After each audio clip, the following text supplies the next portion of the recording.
everyone, and welcome to day one of Grace Company's Fall Festival.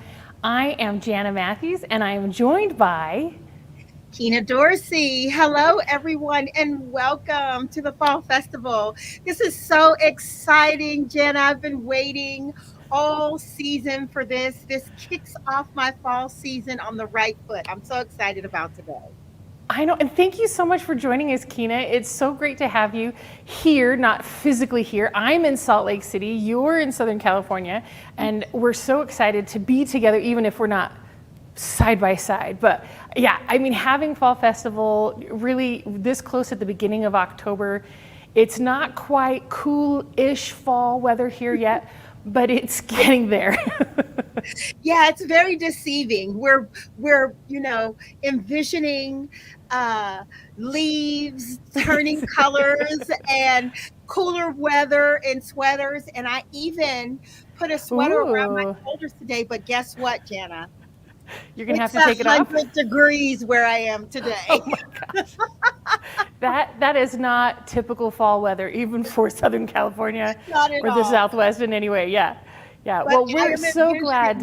I am envisioning myself in some of the locations that I see many of our viewers are already putting in the chat box where they're from, and it's so exciting. So I'm imagining some of these places are feeling pretty fallish. So we're on track.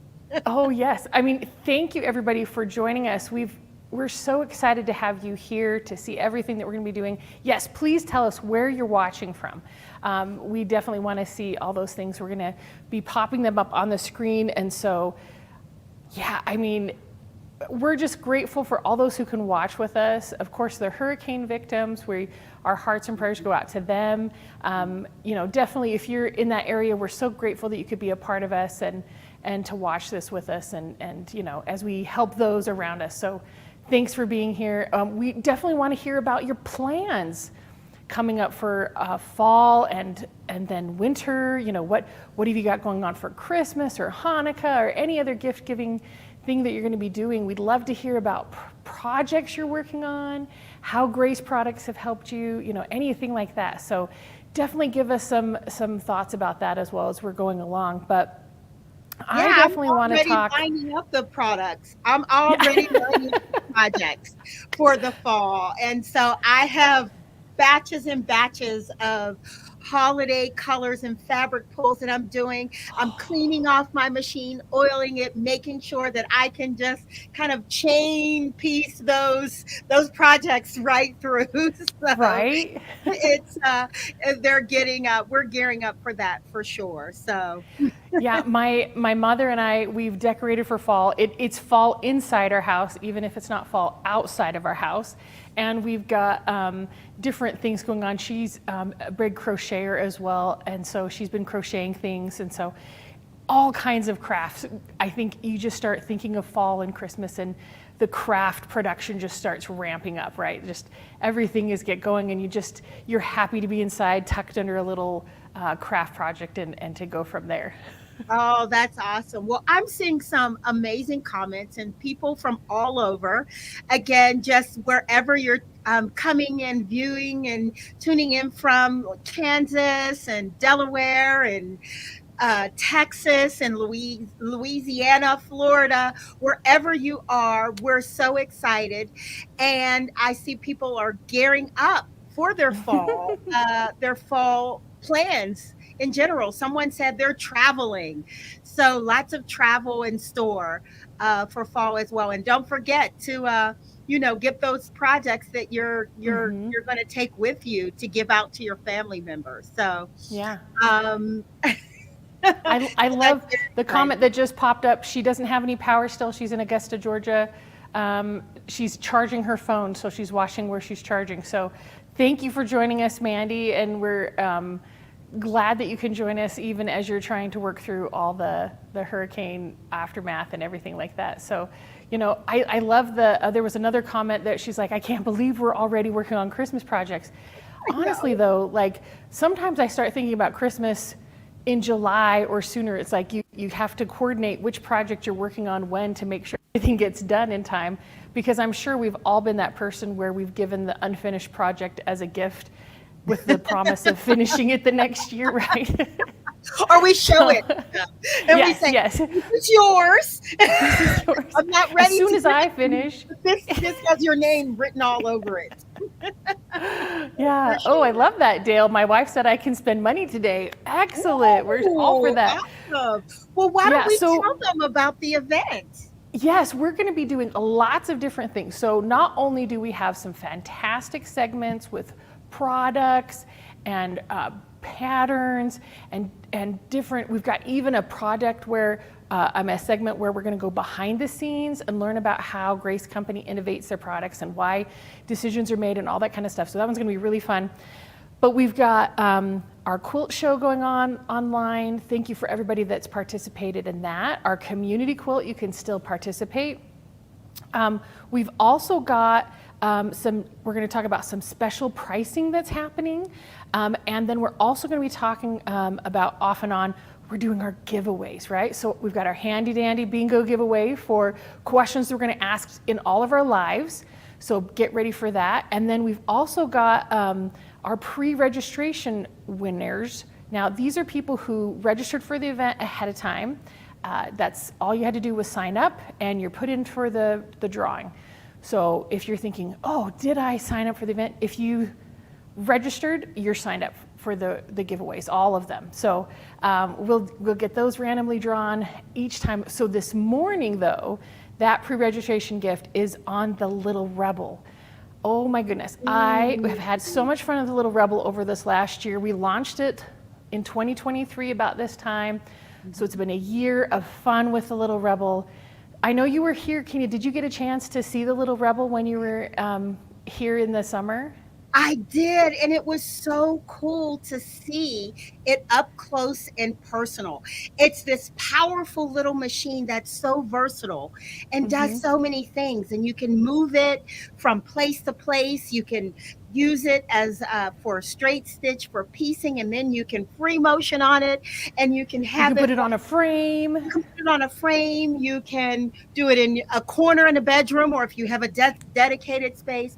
It's really, really cool, and I'm just excited that it's a new product, and I see it's taking off. And yeah, that if there's anything you don't want to miss out is that Rebel giveaway, and also the opportunity to buy it during this, this sale. So this is the time. Yeah, this is the time. So we're going to talk also about, excuse me, today we're going to have some segments on the 21X Elite. Now, I know you own the 21X Elite and have lots of fun with that one, right? Absolutely. I love my 21X Elite machine. It is perfect. I have sort of like medium space.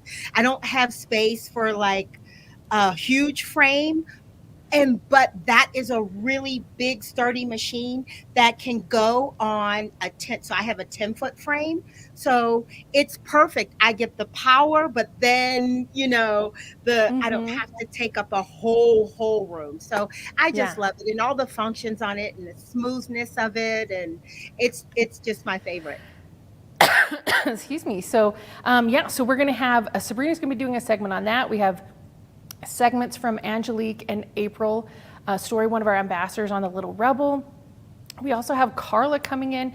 She's doing a autumn themed wall hanging. This one's really great. I saw her working on it. It's so much fun. It's the 16X Elite and the Cutie Frame. And then we're going to be talking about TrueCut with Jenifer Gaston. So that's kind of our morning segment so far, and we're going to come back, do some more giveaways and different things, and then we're going to have the part 2 of a lot of those events. So it's going to be a super fun day. I'm hoping everybody can stick around all day to watch everything. It's going to be super fun. Absolutely. You definitely don't want to miss any of that, because there's part 1 and part 2 of today. You may want to go grab something, but come back, because there are so many interesting segments. And also, you don't want to miss all of the highlights of our theme today. So our theme, the world of tomorrow. How how amazing is that? Like, it's innovation. It just says everything. It's a celebration of legacy, innovation, and the future of quilting.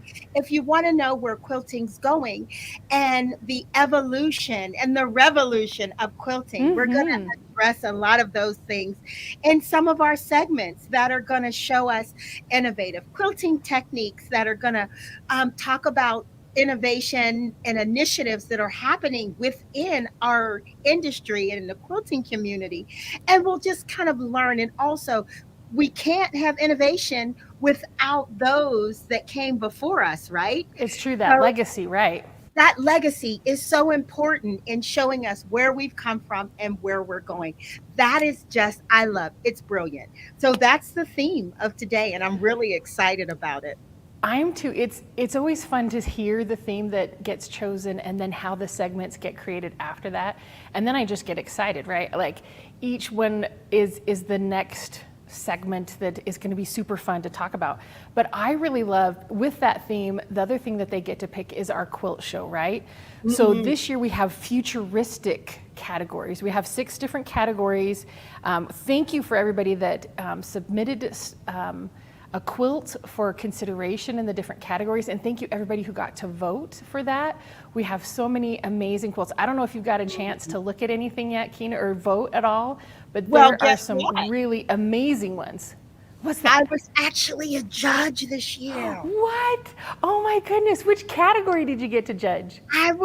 I had the honor of being a judge in the technology category. And Ooh. my mind, like, the little brain emoji? Each quilt, I was like, brain emoji, brain emoji, brain emoji. They're so mind blowing and beautiful and creative. And what I love most about it is that you think technology, you don't seem to connect the dots with creativity and Right, technology. right, yeah. But that whole thing, it all works. The innovation, all of it was in there, and it was just so fun to judge. And so I had a blast. And so I would definitely highly recommend everyone go check out the quilts and look at all of the categories. They're just so amazing. And even beginner quilters, it's just so wonderful.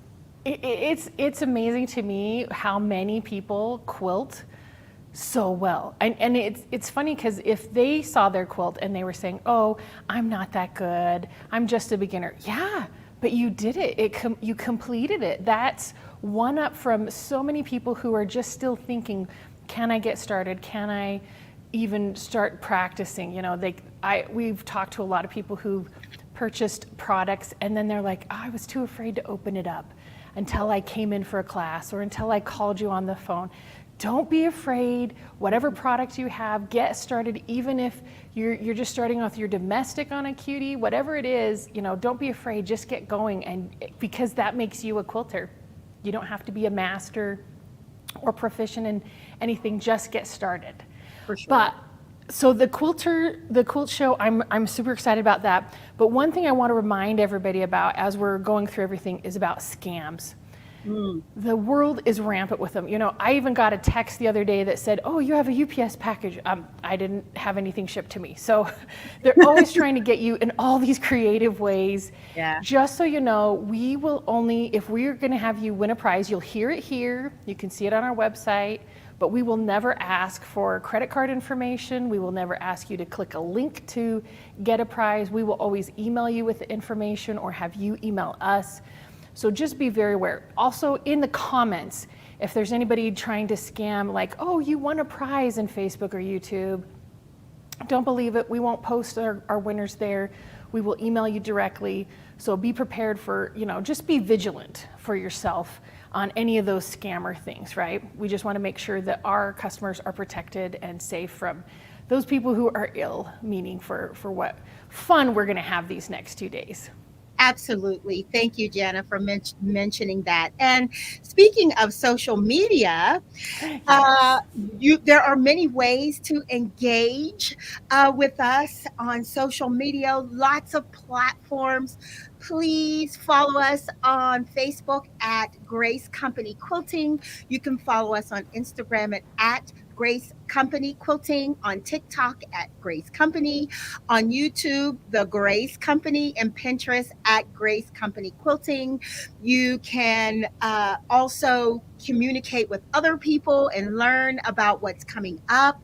Lots of information, lots of cool tips on many of these platforms, fun and free resources. So you Yes. definitely want to stay up to date and engage with us there. And how do we engage with you, Kina? What are you on which social media platforms? Yeah, thank you. And so I am on Facebook and Instagram, and you can follow me at Kina Quilt on both of those platforms.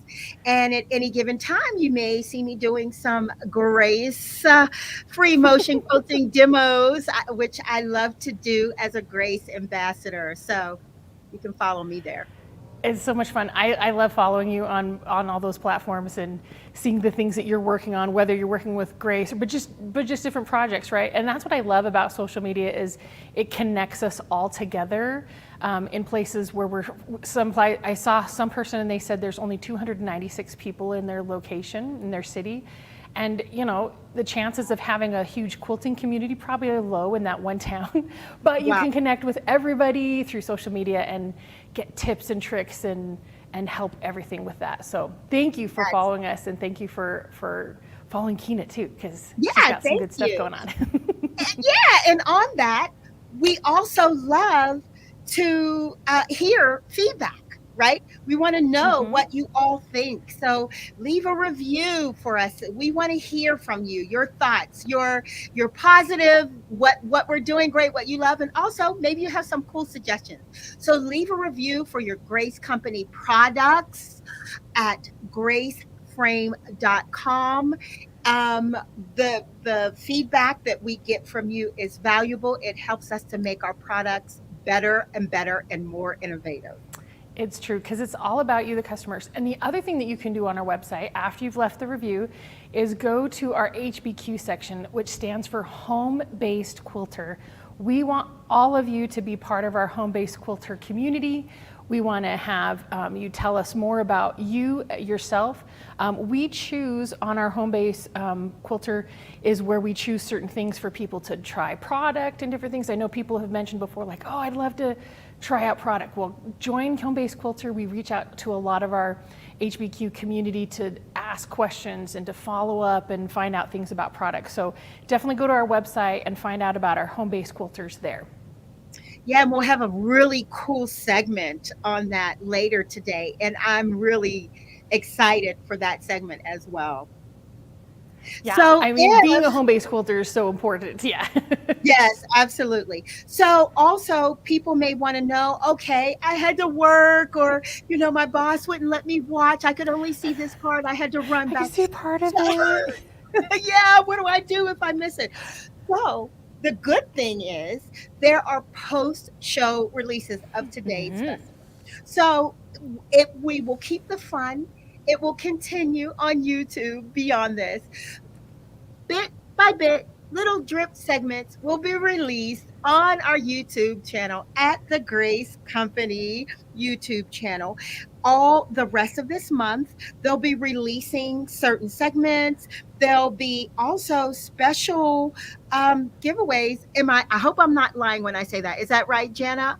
Are there still giveaways on the YouTube? I think with the video, there's going to be some video giveaways, so slight ones that are going to be happening. So yeah, that's true. Okay, so you want to watch for that too. And also, you can rewatch. There's going to be a lot of demos and things like that. So if there's something you want to go back and watch, and when you're ready to do the project, if you're not working along today, then you can catch them on YouTube later. So you'll be able to. I love that, right? Because if I pause today, it keeps going without me.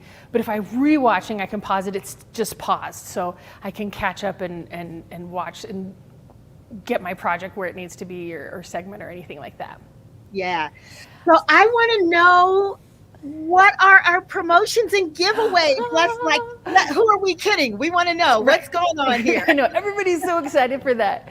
Okay, so we are going to go over a couple of different ones. First, we're having a flash sale right now. It's going through October 6th at midnight. So make sure you get that placed, because if you call in or you're trying to place it online after midnight, because some people have different hours, right? They're not going to be able to get that. So at the 6th, now this is available through our dealers, all our valued Grace Company dealers, as well as on our site. So we're doing our Elite machine special. This is the 16X Elite, 19X Elite, 21X Elite. So from a little over 5,000, just over 9,500 to get in a machine. That's fantastic, right? The 16X Elite has 2,000 stitches, up to the 21 and 19 that have $26.99. You're going to be able to get a free frame with each of these as well, if you don't already have a frame with them. So with the 16 and 19, you'll have the Cutie, Q-Zone Hoop, and Q-Zone Queen available for free.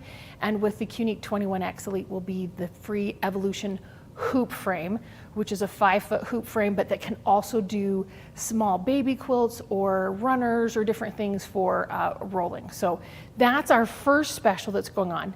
Now with that machine purchase, you get a free accessories pack. It's worth $1,300. This is the best package we've had all year long. It comes with 16 finesse thread. Those pictured are not necessarily the colors you'll get, so don't be like, I don't like those colors. It's a grab bag, it's a surprise. It'll be a mystery Exactly, a mystery, but these threads are fantastic. We're gonna talk about those in just a moment too. But we're getting a free light bar, 2 packs of mini quilt clips, and then the TrueCut Ultimate Cutting Collection. Now, I don't know how much you've gotten to play around with TrueCut, Kina, but this package is fantastic. It's the 45 comfort cutter, 5-pack of 45 millimeter blades, the cutting mat, the non-slip pad, the 360 circle cutter, the 3 triangle rulers, the 3 square rulers, 3 rectangle rulers, true grips for all of that. And then you get also 2 extra blade cartridges for the circle cutter, and then my favorite, the electric sharpener and the linear sharpener. Now people will say, why are you doing both? Why are you giving away electric sharpener and why are you giving a linear sharpener? It's because you would use them different ways. The electric sharpener, you're gonna take your blade out and use it only with the tri-wing design, and you have to take the blade out to sharpen it. When you're doing the linear sharpener, it can sit right by you on your cutting table, and if you start to get a little flat spot, you can use that linear sharpener as you're going along. So you're not having to take apart the cutter to keep cutting. The other thing with the linear sharpener is you can use other types of cutters. You don't just have to use the 3-wing design. You can use other cutters without having to worry about that section. So again, fantastic accessory pack going with any machine purchase through the month of October. So that's even if you're not getting any of the Elites. That's if you're doing the little Rebel, if you're doing the 16X or the 19X, that's included as well. And then we've talked about this fantastic TrueCut combo. Those are also on special, 15% off on all the combos. The Quilters combo, the Ultimate Collection, the Master Cutting, the True Sharp 2 Sharpener Cutter Collection, whatever collection it is or combo, those are 15% off. And these are also available through our dealers as well as on our site. So this is a great time to get any of those things ready for Christmas. Now we also have, we said we were going to talk about thread. Our thread is buy 3 get 1 free. So it's whatever the lesser value is the free one, but it is our solid, our variegated, and our pre-wound bobbins. We were talking about this thread earlier. Now, Kina, you got the chance to use it. You got a package when you got your 21X Elite, right? And I most certainly did, and they are fantastic. I love the feel of them. They look like cotton, but they sew like polyester. So they're strong. They're really, really strong threads. And the colors are so bold and they really lay on top of your fabric in such a nice way. And I just enjoy quilting with them. And the pre-wounds, I mean, hello, let's talk about it. That's like one less thing that you have to do. I'm just lazy anyway, but they're great. Those threads are really great. They're Yeah, wonderful. 150 weight thread. We had some questions about that. It's a 3-ply. It's the color and feel of cotton, like Kenya was saying, but the strength of polyester, and it's a 1,500 yard cone.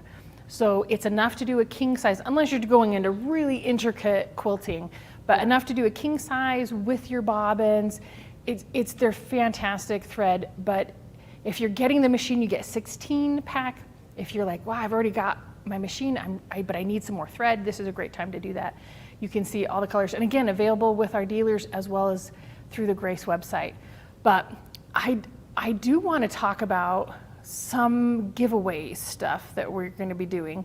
So each live segment, we've got our pre-registration giveaway. We talked about that. We're also going to have, you can see my friend the bingo wheel here. So it's, we have one kind of jumped out. Let me put this one back in. He was just too excited. So we're going to do, a question. Now, everybody get ready. Now, the pre-registration is what you've done before, and you do not have to be present to win that. But the bingo, you do have to be present so you can answer the question that we're going to ask.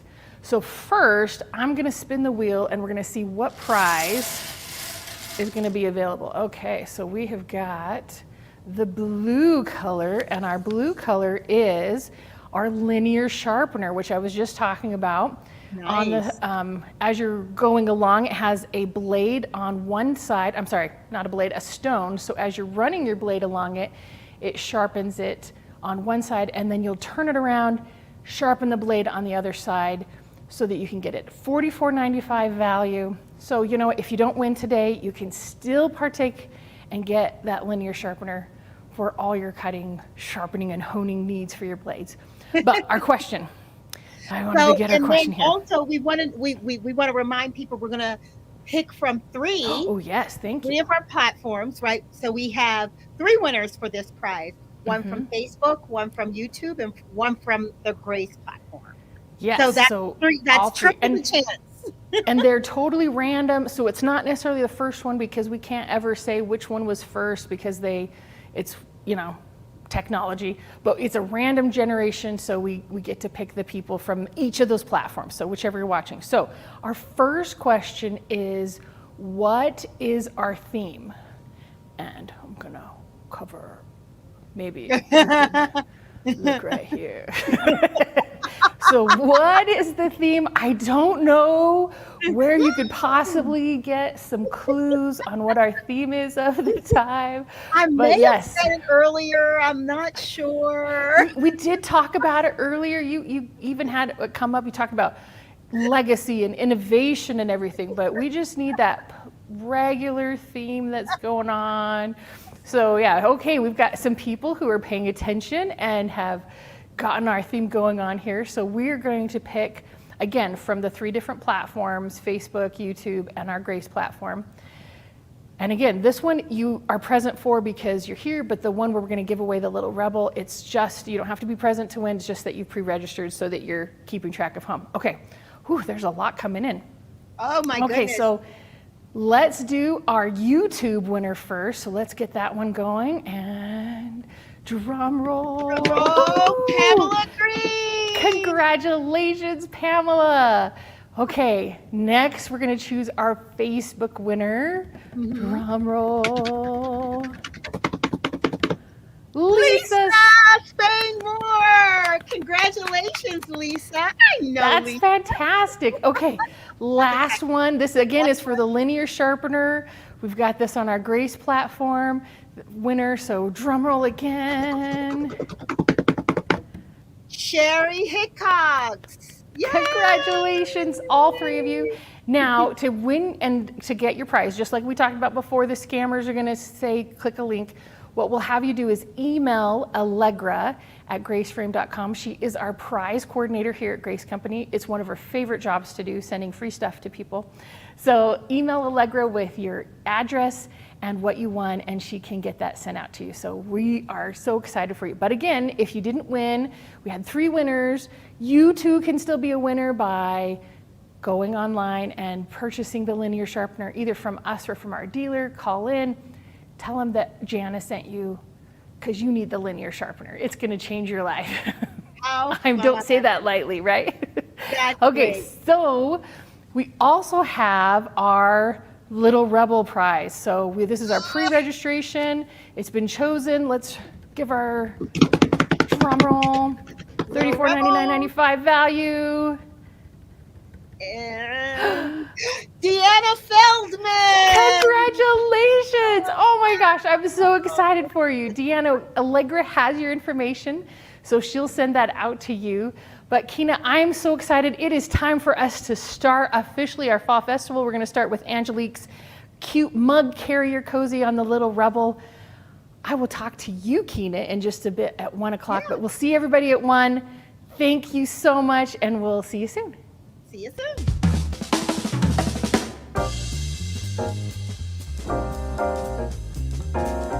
Fall.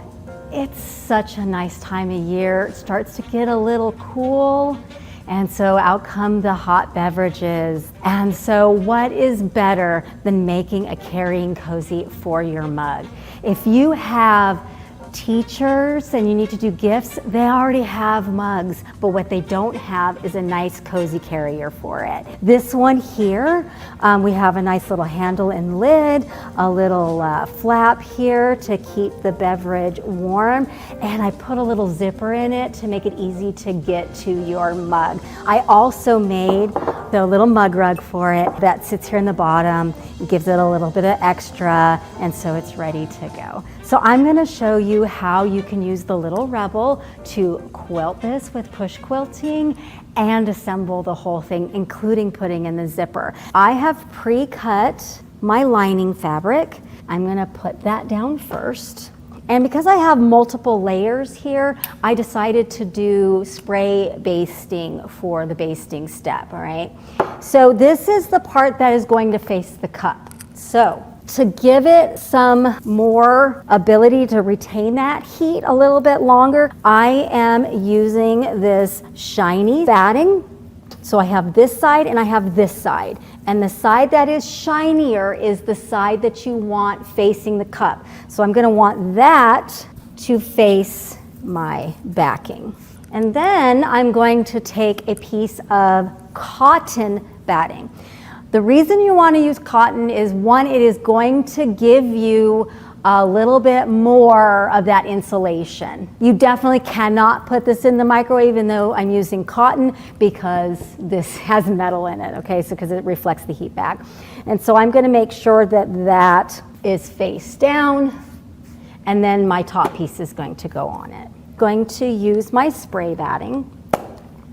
So a light layer on both the backing and my Insul Bright, and then I'm just going to smooth that down. I did about half of it, and then I'm going to pull that back, and I'm going to spray maybe the next third or so, just lightly. This is a water base, so it will wash out really easy. I don't need to saturate it because it's just a base. And just like when I pin based or if I sew base, something like that.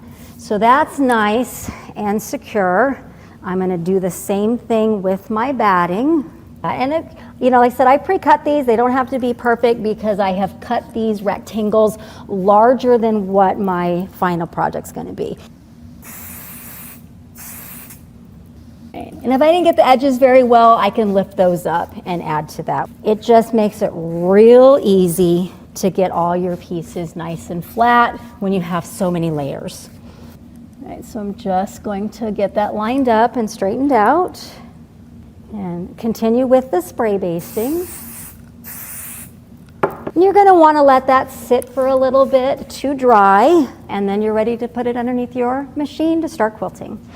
Now that it's dry, I'm ready to start doing my quilting. So I have the little Rebel set up with my hopping foot, already switched to quilt mode really easily by putting on the metallic thing here that's going to do that. And because this is a little bit larger piece, it's not large enough to put on a frame, but it's, you know, larger than just this throat area, which is already huge. I put on the extension table, so this is just going to help give me some support.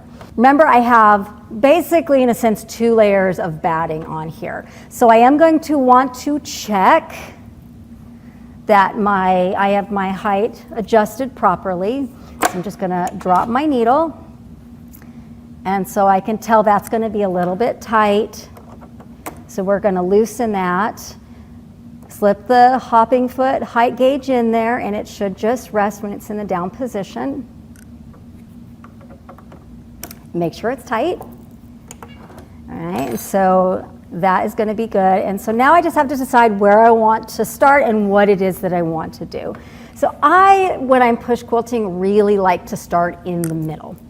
And the reason, even though I've got it all basted and all that, is that there's just something about when you're quilting a piece like this and you're kind of shifting it around and you're turning it around and stuff like that, that you could potentially kind of mess up your fabric. So, or as it's kind of, you know, pushing, right? Because you are quilting it. And this is just going to give me the opportunity to continue to smooth out those layers. So that's why I want to start there. And one of the things I want you to know is when you're quilting something like this that you're going to cut up, don't get paranoid about how your quilting looks. You're going to have a few mistakes here and there. I'm going to end up with a few of those things as well. You just need to be careful that you get a general design that you want, that your stitches are good, you know, that your tension is right, that kind of thing. Don't worry about it, because any little mistakes that you have, you're not going to see them once it's all cut up and sewn together. Okay, so unless you really have some issues with tension, just go for it. And with this one, I really want the cups to pop, especially having all of this layering and stuff. So I think what I'm going to do is a really simple meander through all of my blue spaces here, and I'm going to outline my cups. I think that's going to make this one fun. So I'm going to drop my needle, bring up my bobbin. I also picked a thread that I am going to be able to see my quilting. I decided to go with our rose pink, and that's because there's a lot of pink both on the back and in the teacups themselves. So I thought it was a good choice for blending all of that, and when I get to the binding, it's going to look really great with the binding as well. So here we go. I've got it the positions that I want. I am using the sensor mode so that I get good regulation of my stitches. It's going to keep up with me, but I can also, you know, if I'm more comfortable push quilting with the foot and controlling the speed, you can do that as well. So versatile, the little Rebel. So let's get started. So as you can see with the built-in stitch regulator, as I slow down, it's just going to kind of jog in place for me, but it's going to keep up as I push quilt around all the different things that I want to quilt. I also love that I can use the foot pedal, so I have a much smaller project in which I can't use, maybe it's not going to cover the stitch regulator. I can still easily quilt and just control with my foot. The other great thing about this machine is the speed. 1,600 stitches per minute. It is easily going to be able to quilt what I need to quilt and keep up with me. In fact, it is always going to be faster than I can ever be. All right, so let me get to a stopping point as I am almost done with this. I'll just go off the edge. All right. All right. So I have finished quilting this. I'm going to just set it to the side. I'm going to cut it down to its final width and height, so 15 by 25 inches. But what I want to show you is once we get back, we're going straight into assembly, some cutting and assembly. So I just want to show you how easy it is to switch this back from quilting to sewing, just as easy to go from sewing to quilting. So I know that I am not going to need this table for the second part, so the first thing I'm going to do is take off this table. But if I did have a large project that I was sewing, I could leave the table on. Just not something that I need for this particular project. It comes off really easy because it's magnetic, goes on really easy because it's magnetic. And there is a handle under here that is going to release my table so I can easily slide it off.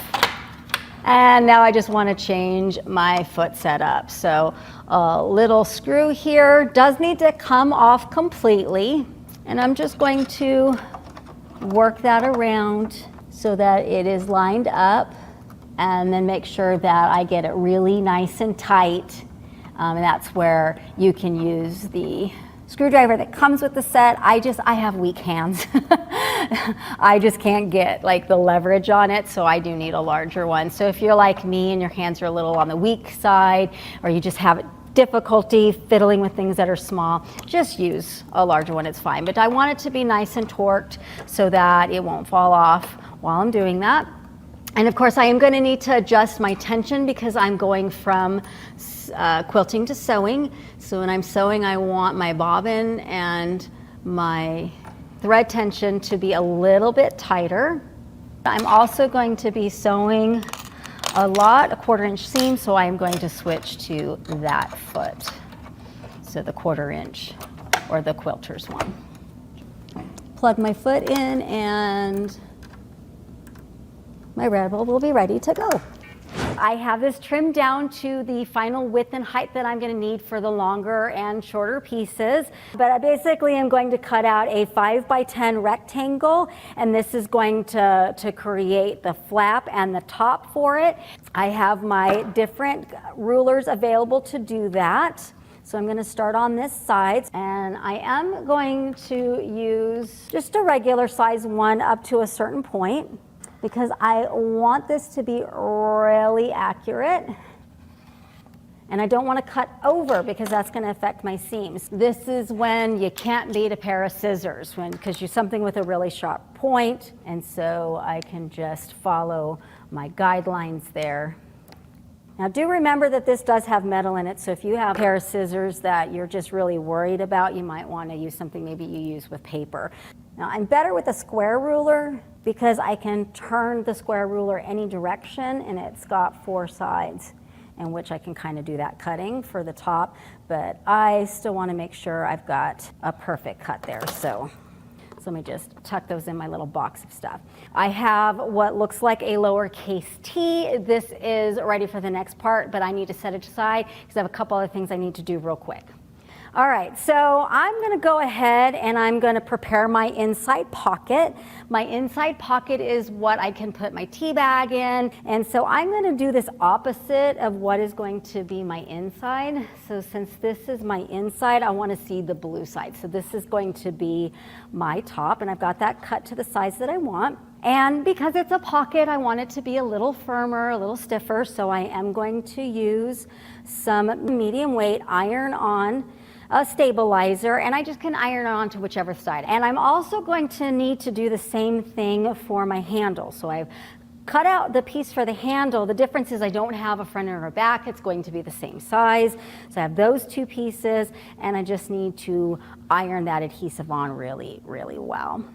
Other things that you're going to need is various pieces and thicknesses of binding cut. So these are 2 1/4 inch binding for some of the areas that I'm going to bind where I want a thinner binding, and then I have some 2.5 inch binding cut for some of the larger sizes. Make sure you follow the instructions of your manufacturer for ironing on your stabilizer.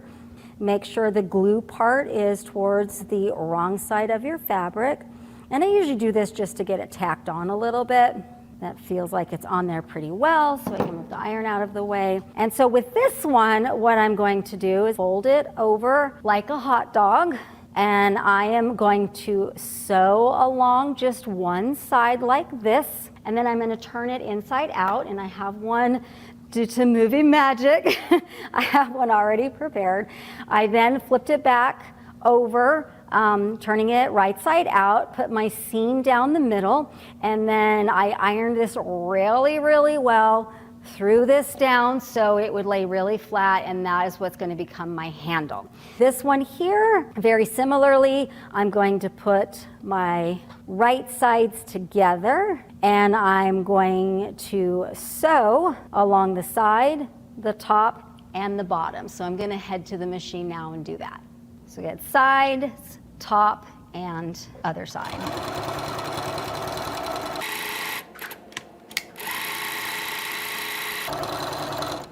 Okay, so now you just want to trim your corners. It's just going to make it nicer when you turn it right side out. And a little tool is going to help get your corners out straight. And I like to give it a press when I'm done. Okay, so that looks pretty good. So now I'm just going to give this a nice little press so that it's flat. And I'm going to do just a nice little top stitch here. It'll just make it look nice and finished.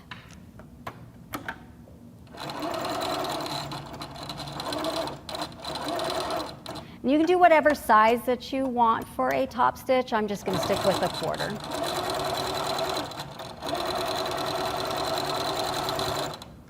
Okay, so that's ready to go. I look forward to seeing you back a little bit later today where we will work on the assembly and then we can have a really nice cozy tea time. See you soon.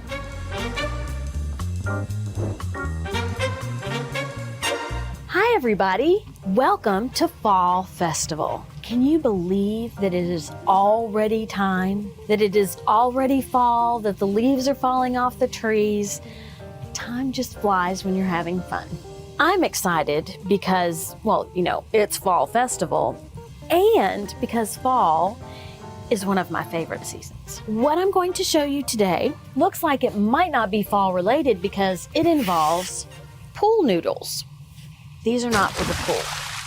These pool noodles are going to be used to help us get our quilt sandwich ready for the Cutie Breeze frame. I have a quilt that I want to quilt.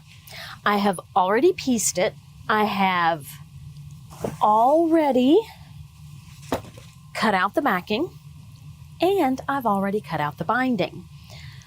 Now I need to make the quilt sandwich. And sometimes that can be a daunting task. You've got all of this stuff and you need to be able to have enough area to spread out and to create this giant sandwich. Well, you're still going to need room to spread out. But once your sandwich is done, this technique makes it a lot easier to move it around. For this technique, you are going to need some 505 spray. If you have a favorite spray that you like to use or a powder, go ahead and use your preferred method. So the first thing I'm going to start out with is my backing. I'm going to spread it out. You can do this wherever you have enough room to spread out. Now, when you're doing your backing, you're going to want to roll it up to where you see the pretty pattern on the outside of your pool noodle. You are going to be rolling it up on the pool noodle. So pick a pool noodle, any pool noodle. If you see, I didn't just purchase these pool noodles. They were in storage out in our garage, and my husband used wire in order to put them all together. So that's why I have deformed pool noodles, but they will work perfectly fine. Now this fabric is just a little bit longer than my pool noodle for my backing, and that's okay. I'm going to line it up evenly on my pool noodle, just like you would if you were going to actually baste normally. And then you want pins. And I know I am not a pin fan, but clips cannot be used in this particular instance that I'm aware of. So what I'm going to do is I'm going to put it in to my pool noodle at an angle. So when I roll up this fabric, it's not going to be bulgy. There might be a little bulge at first, but it will be fine. And I'm going to do this with 3 pins. And then what I'm going to do is I'm going to spread my fabric out and I'm going to roll. This fabric has quite a few wrinkles in it. You know what I'm going to do to get those out? I'm going to use water in a spray bottle. I just gently mist where the wrinkles are. I don't want it to be wet, wet, wet, but I just want enough water to kind of get the wrinkles out. And then I'm going to roll it up, and this water is going to help get rid of those wrinkles. And I'm rolling it up in a fashion where it's flat. I can also push out my fabric on my pool noodle so that those wrinkles aren't going to be wrinkles when they're on my noodle.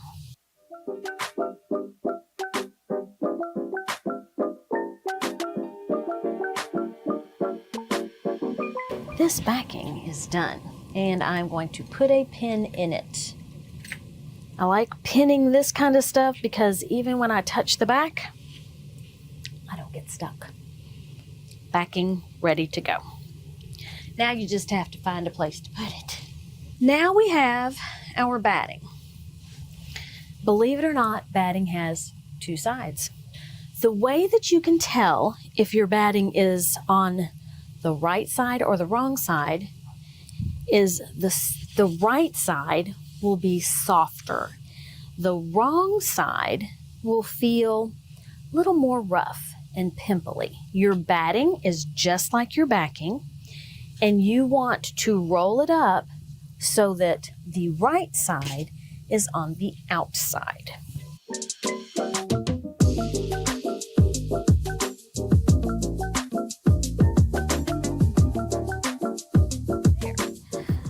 Now, last but not least is my quilt top. It is a pattern that I call raining charms. So at the top, there is a lot of white space, but when you get to the bottom, it's like all the rain of the charms has collected. I like it. I think it's a little cute. I am wrapping this so this side is going to show. Got a pool noodle. This pool noodle is longer than my quilt. So you always want your backing and your batting to be bigger than your quilt top. So I'm going to start wrapping. Now this one is harder to get started because you've got, piecing. And like I said, I like to go on an angle, and I didn't do that here. If you go on an angle, then you can kind of flatten your pins down.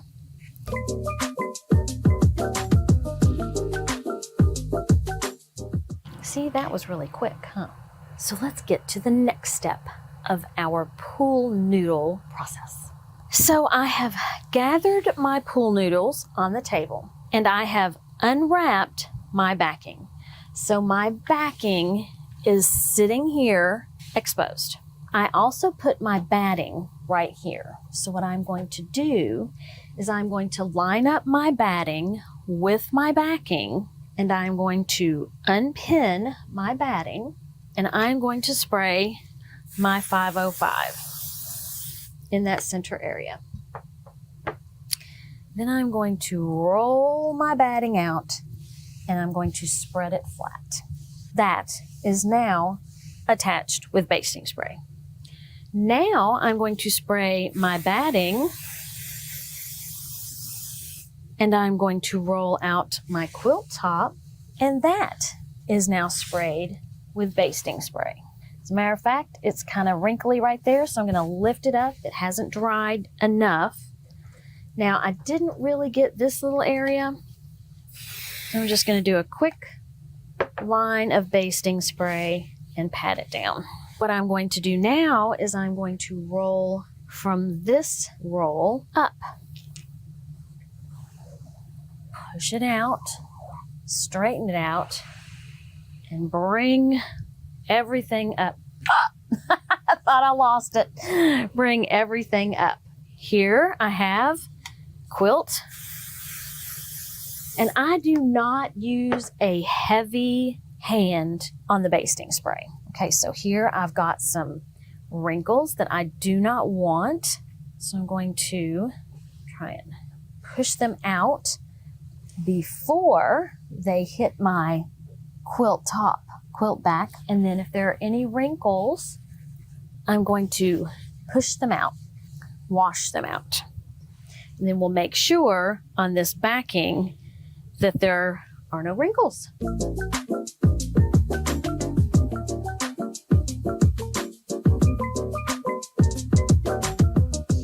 Now we have quilt at the beginning of this and the end of this. So the pool noodle ensures that if you don't get to your quilt right away, it is definitely going to keep a rounded shape and you aren't going to have any creases in your quilt sandwich.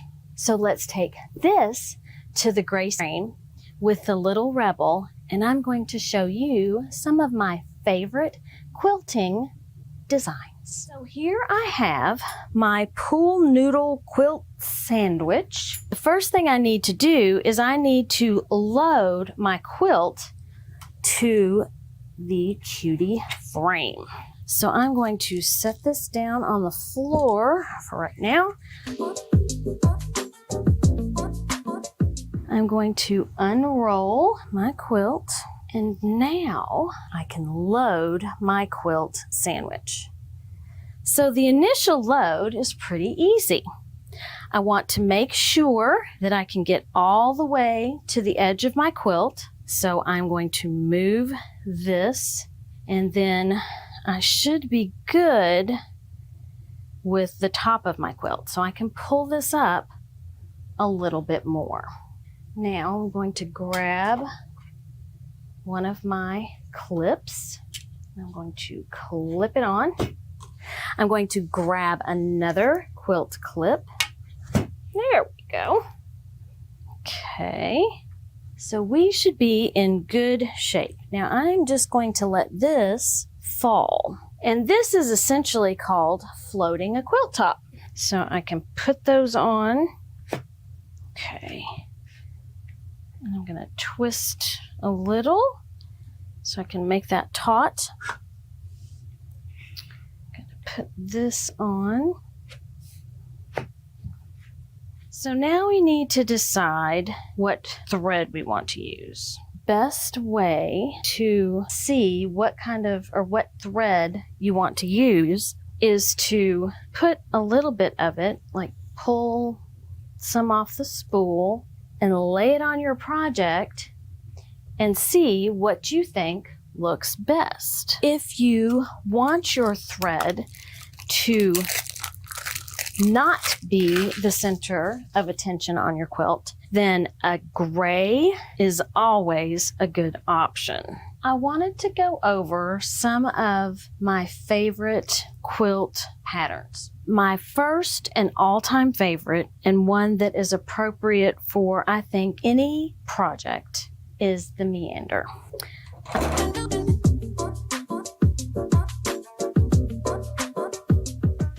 Is exactly what it says. It is a meander. It is just moving across your fabric, and a true meander won't cross any lines. So this is, it's almost like a river. Or let me do a little more.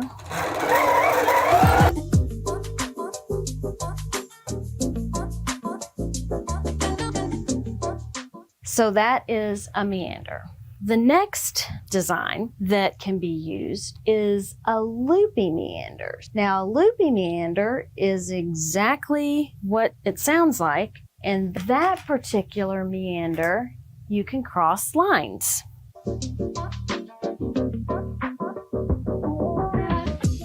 And as you can see, a loopy meander is loopy, which is always fun because then you can cross lines and you don't feel like you've broken any rules. You will find that as you grow in your quilting ability, that a lot of it is just experimenting. Don't be afraid to use new patterns. Don't be afraid to mess something up. The last technique that I'm going to show you is E's. So an E is the cursive version of the E. So let me see if I can get out of here.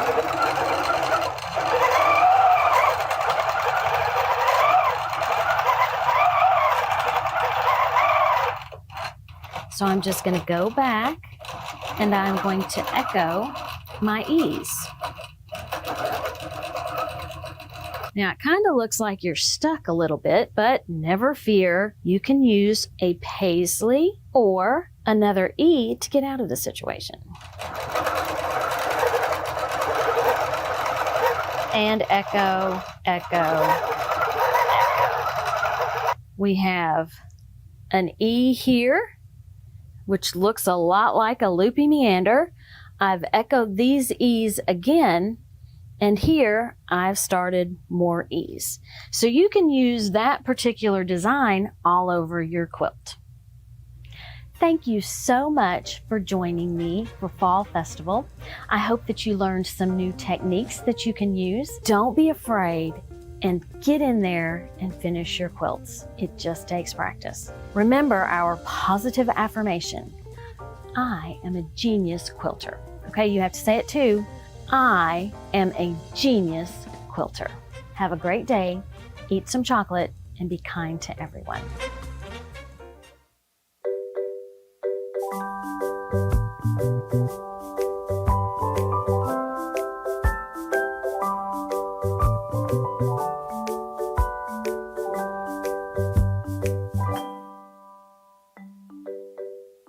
Here at the Grace Company, we find a need, and you, the quilter, are inspiration. And we always are looking for how we can innovate and create and fulfill that need. And that's how we got our start. From the very beginning, it was filling that need with our ingenuity and our design.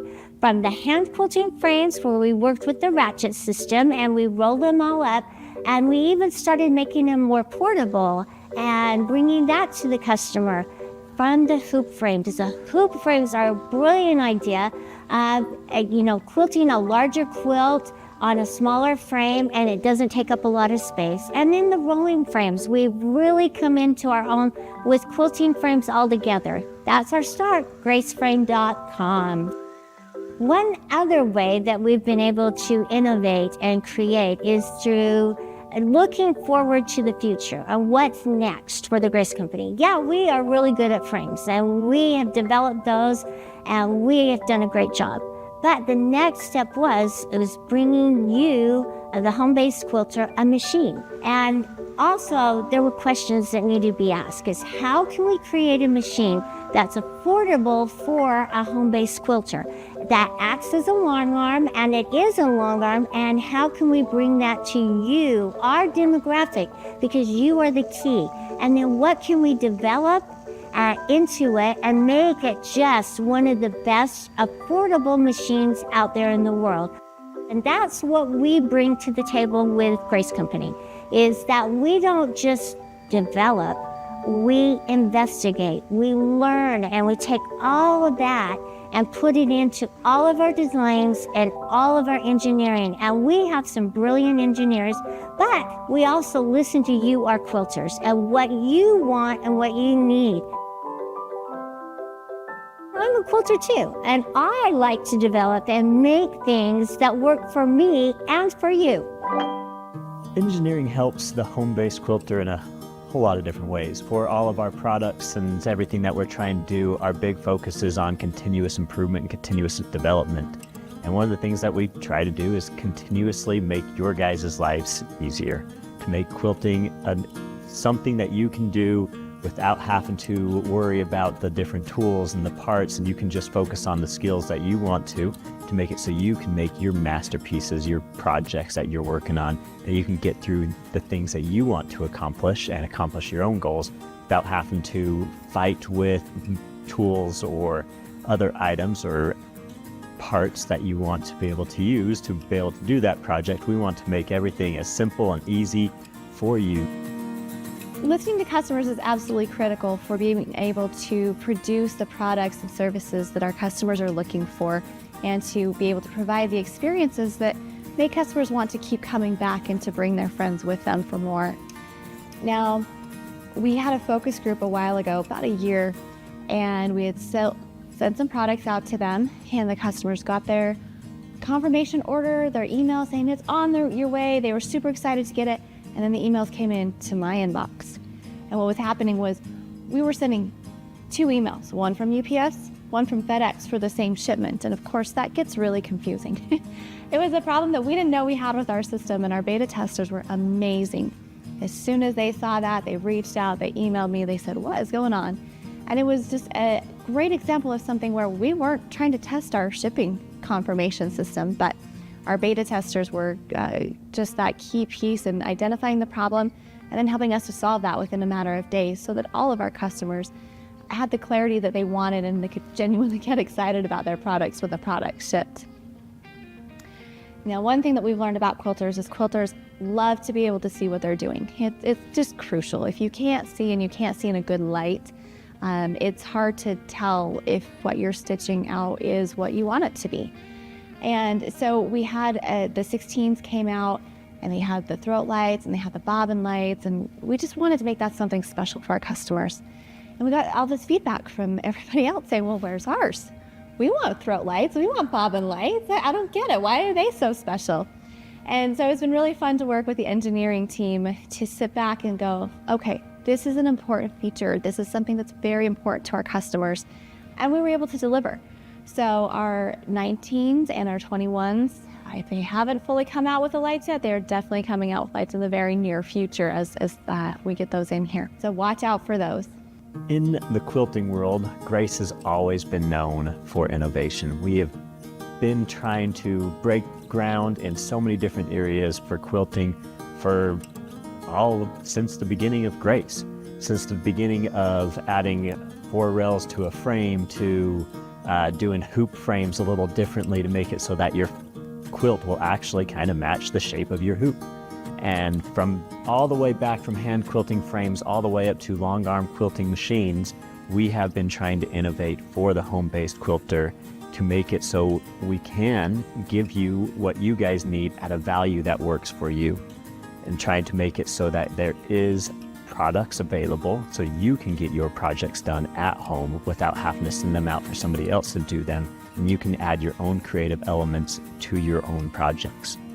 It's very fun and very creative. I love the brainstorming process, working through different projects and being able to take something that kind of has existed and then just improving on it until we can make it better and better and make it so that it is something that somebody can enjoy, including with things like as simple as channel locks and just taking it so you, instead of rotating it on one angle, which to lock down your machine so it doesn't move, so you can do single direction quilting, creating cross hatches and stuff like that, to rotating it to a different plane, is something as simple as that can make it so you can guys get more space on your frame. And it's that way, sometimes those simple innovations that go the furthest, that take it so you can have the best experience with your products. One of the things that we've been trying to work on right now is for having a walking foot available with our little Rebel machines, which is going to make it so, again, with being able to do those cross-hatch quilts without having to do that on a frame, you would be able to then pull those big work pieces through on your machines. We have been working on improving our machine since the very beginning, from the very introduction to our 14+15 machine, all the way through our newest little Rebel machine. We have never stopped developing essentially any of those machines. When I started with the Grace Company, I was not a quilter, but I started in tech support and started quilting and got the bug. I love doing it. I learned to quilt before I learned to piece because of my job, but still working on the piecing part. And I think that helps with my testing because I know of what I want as the end result. I test it like a customer would be using the product, whether it's thread or a sewing machine. My big portion of my job is the software, testing the software before it goes out to our customers. And then whatever the engineers have created and designed, it goes through my department and we test the machines. We're testing thread right now. With the thread testing right now, how it's working, how if we're having any problems with breakage and skipping stitches, at winding the bobbins, and then testing it on a real quilt. So my favorite day of the week is Tuesday. And Tuesday is my favorite day because I get to have time to just sit down and talk to our customers. We have weekly focus groups, one in the morning, one in the evening, and every week there's a new topic. And we just sit and chat about quilting. It's a great time. And a lot of it is just, I ask questions. I'm very curious. I always want to know why. Why is my favorite thing to ask? And I get to ask why in hundreds of different ways every week. Okay, so this is the fun one as quilters. Most of us are shopaholics. How does the little rebel feed that shopaholic in you? I feel like I can do more projects. I get to choose my own material. Well, it's definitely an all-in-one. For someone that doesn't have a machine at all, I think it notches a couple different, it notches a couple different things because you can do more than just sew with it. Our focus group members are the most amazing quilters because they're very patient and they don't get frustrated with me when I keep asking why. I get to ask about trends, I get to ask about what's going on in the world of quilting, and I get to learn. And every time they share something with me, every time they answer a question, my world becomes bigger. And in turn, that allows me to share that bigger world with the team here at Grace Company. Little Rebel was a very fun project. It went through lots of different phases, from even naming the project all the way through all of the development. We went through some very fun different brainstorming sessions on that, even starting with modeling the machine up with just clay and trying to figure out exactly what it needed to be, and even trying to add the feed dogs into the machine just so with that feed dogs, so you could take a longer arm or a mid-arm quilting machine and also use it as a sewing machine. We might have to reevaluate the secondary counterweight. How does that attach? We've got a couple of accelerometers that we connected to it. Do you put them on the shaft or on the just the body? Right above the bearing. Oh, okay. That's cool. Um, And it's 3 different speeds. yeah, I went through all the speeds that we could attain with that motor at the time. Interesting. We went through lots of different challenges and hurdles to be able to get there, with different phases of testing, brainstorming, prototypes, in multiple different phases, to be able to create a product that we felt like was creating the best experience for people, that they could do quilting and sewing all with one machine in one workspace. With our luminous light bar, that's also gone through multiple phases of innovation. It actually started as a square tube light bar all the way up to the current version of the light bar with the round tubes, and even the color of the light and the wavelength of the light, trying to be able to make it so we can maximize the lighting in a quilter's workspace, and then also trying to match that with the lights on our own sewing machines and quilting our Longarm machines.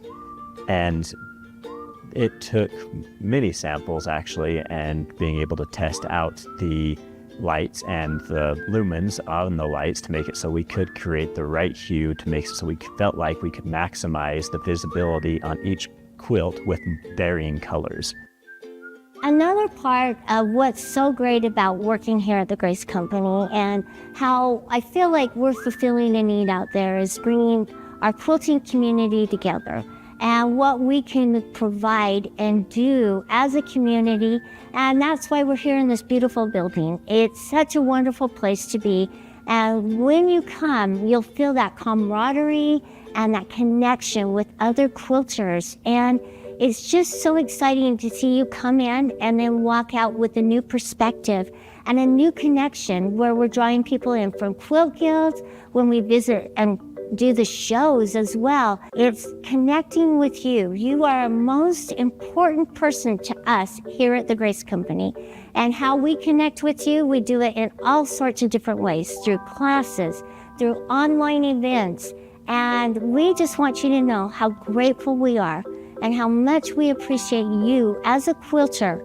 And how important you are and to the world around us and to the Grace Company. So thank you, every one of you, for all that you do to help us move forward.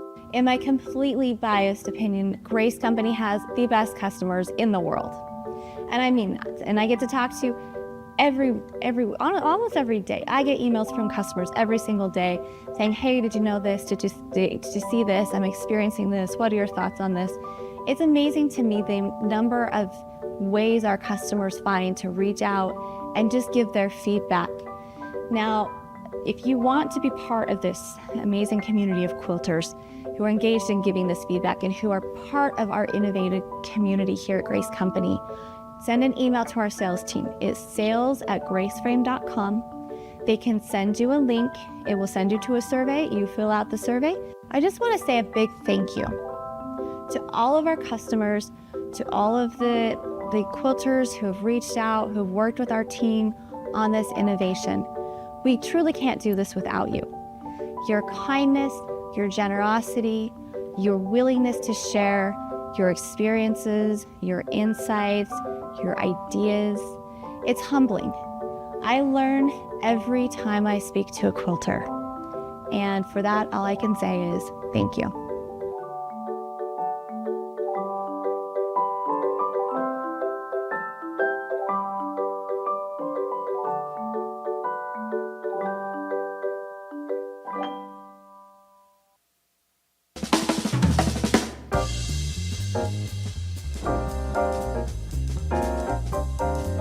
Today we're going to be talking about my favorite machine, the Qnique 21X Elite. So the fun feature about the 21 is that it does have 21 inches of throat space, which gives you the most room possible for quilting with our machines. It also has some fun features here on our screen. The Elite series does have a larger screen available, and we have some toolbox features. So you can measure your quilt. If we start here in the corner, and we'll start there, and we can hold that and go all the way across. It'll tell you that that is 20.37 inches. And then it also has a calculator for if you're doing some quick measurements on the fly, and bobbin estimator. This one's my favorite. So depending on what bobbin you have, you can set how much is going to be in your bobbin.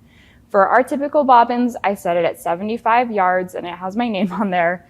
So we're gonna reset it to 0. And now our bobbin is green. Once the bobbin starts to run low, it'll estimate and start to turn yellow. And then when it thinks it's out, it's gonna be at red. So that'll give you some time so you never have to play bobbin chicken, which is great.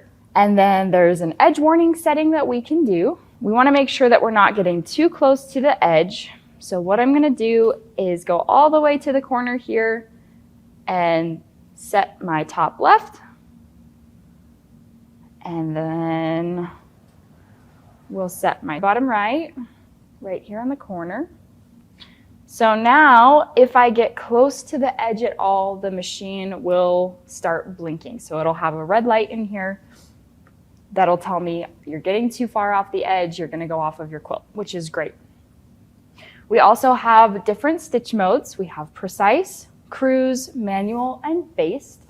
All of them have their purpose and their function. My favorite right now is between precise and cruise, but it's important to explore all of the options that your machine has because each stitch has its purpose. So I do have QCT set up here because I wanted to feature how well the 21 handles automation and free motion and ruler work. It can really do it all, and so can you. One of the things I like to do is use the eclipse feature. So what I'm gonna plan on doing is taking our background and using QCT to fill that in. And then we'll go into each of these little orange peels and we'll quilt free motion and do some ruler work. So we'll go ahead and pick our pattern. So we'll select here, and I think I just want to put some swirls in the background. So we'll go ahead and put that in, and we'll give it a little bit of extra space and make these guys just a little bit smaller.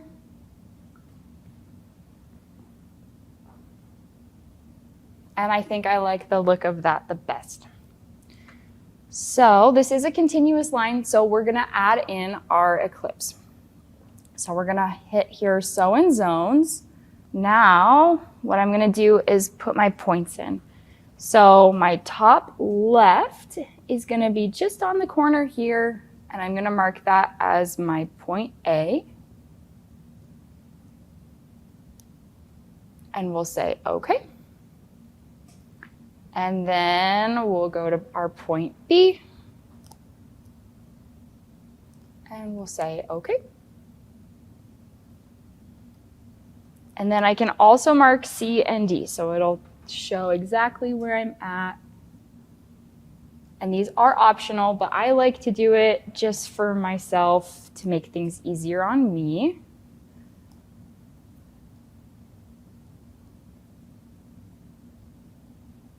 Perfect. So now we can go to our plugins, and we're gonna go ahead and tap Pattern Eclipse. And I can say I don't want these areas quilted. So we can add a point here, here, and we'll just go all the way around our orange peel here. And add as many or as few points as you need. If it's just a square, you can do your 4 corner points. But because this does have a curved edge, it's a little bit different. And this just tells our software where we're not wanting to sew. All right, so we've got that one. Now we're gonna make a new region. And we'll go up here and add our point.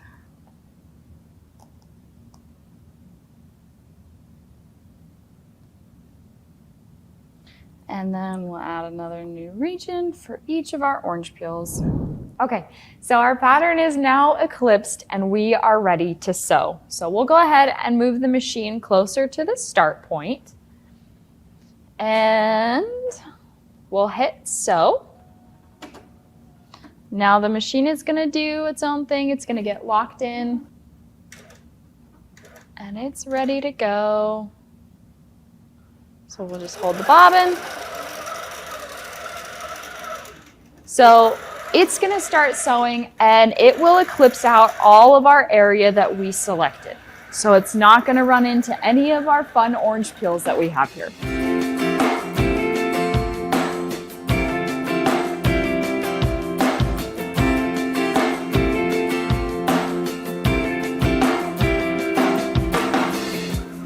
Okay, so as it comes around here, you can see the pattern just goes right around this orange peel. Doesn't come right up into it.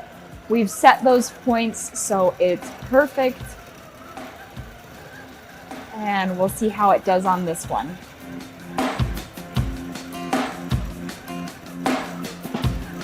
Yep, so it goes right up to the edge where we set it. Doesn't even phase the machine. If you wanted to, you could also have the machine stitch in the ditch in those places that you eclipsed out. I've chosen not to do that because we are going to go back in and do some ruler work that will feature that as well. We also have a lot of seams here because of the way I chose to sew these orange peels, but the glide foot, it handles it just fine. It's designed to go over your seams smoothly and without any problems. So you'll watch as it goes through all of these piecing seams that it will glide right over the way it's supposed to. Now we're coming to an area with a ton of seams, so you can watch as this glide foot goes right around. Zero hesitation, it doesn't get stuck on anything, there's no snagging. It just glides right over all of these seams.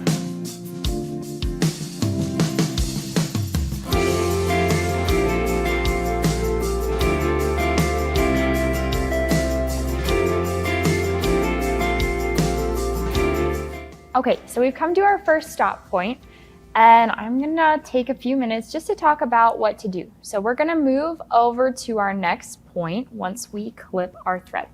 So what I want to do is to make sure I don't have any bobbin threads going around. We're going to go ahead and release the carriage, move it back, stick our finger under this thread, and come right back down to where we were. And we're going to go ahead and hit single stitch on our screen here. So I'll grab my little scissors and we'll go ahead and trim that up.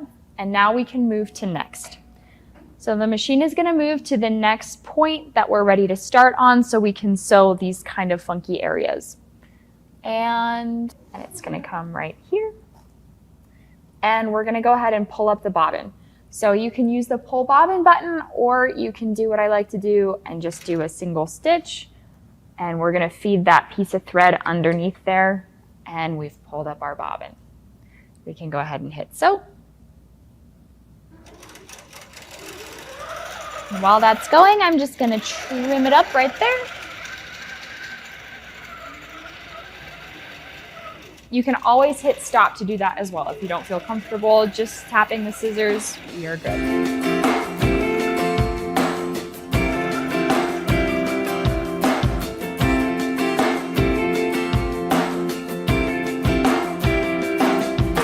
Our background is done. So what we're gonna do is we're gonna close out of our QCT software, and I'm just gonna close off my tablet here. And we're gonna go ahead and unplug it and loosen our belts. To attach your ruler base, you're going to take off your foot. Just pull that out there.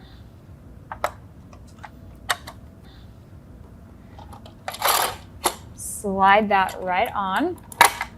We'll go ahead and put our ruler foot on, and we will go ahead and slide this under here.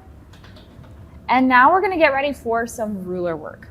So we'll come across here, and I just want this to be right on the edge. So I'm going to come up about 1/4 inch, and we can go ahead and start sewing.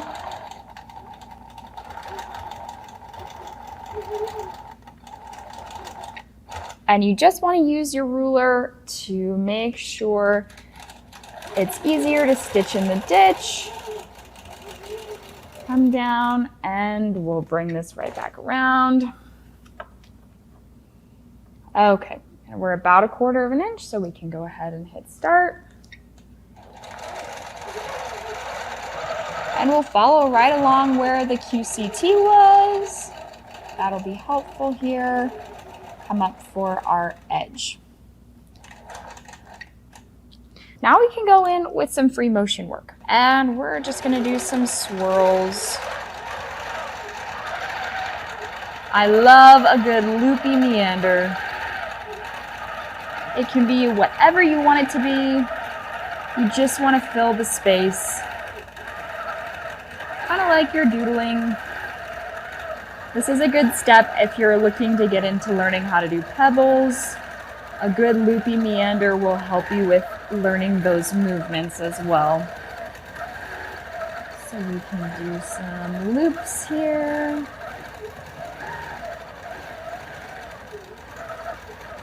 And we'll pop back out at the other side.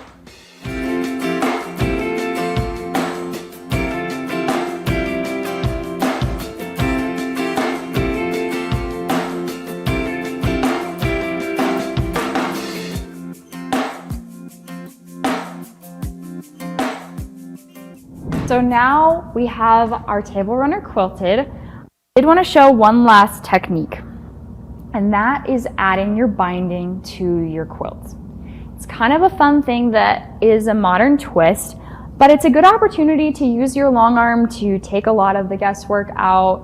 While you've got it straight and on the frame, it makes it really simple. So to do this method, what you're going to do is fold down at a 90-degree angle this piece right here. And this will allow you to tuck the other end into it. And I am going to bring my machine around, bring up my bobbin right here.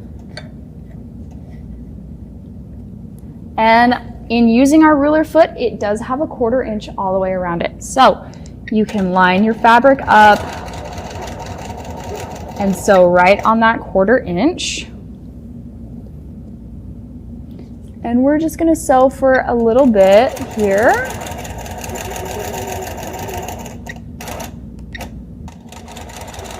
I'll give myself a little bit of extra room for that tail. And now I can fold this back down and I can start to sew. And we can go right here, bring the bobbin up.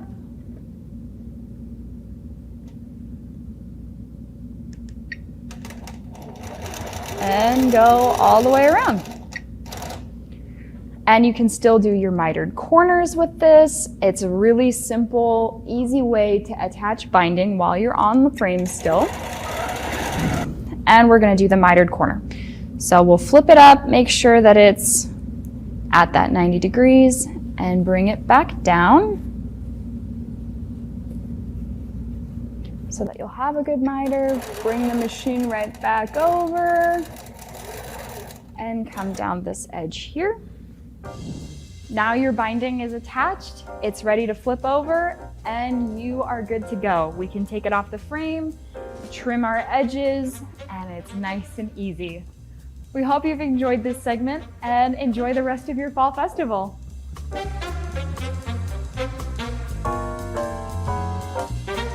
Hi everybody, thanks for joining me today and welcome to Fall Festival. I'm Karla Jerome, I'm Director of Education, and I have a fun little project that I want to present to you today. I'm very excited about it. Okay, it started out as several different blocks. I'm going to call it Harvest Home, and it's a cute little wall hanging.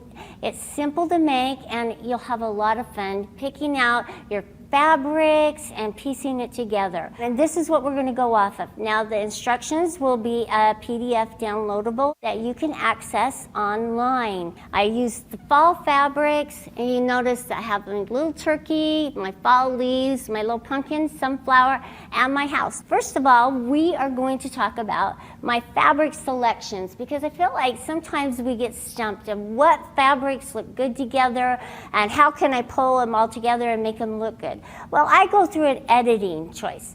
So I will pick out fabrics that I like with a theme. So it's a fall theme. So I went and found reds and oranges and burnt oranges, browns, and a lot of different colors. And I'm going to start with the turkey block. Turkeys are mostly browns and grays. So this is the main feather. Then for the main body, I chose this kind of taupey color, and it complements the dark brown as well.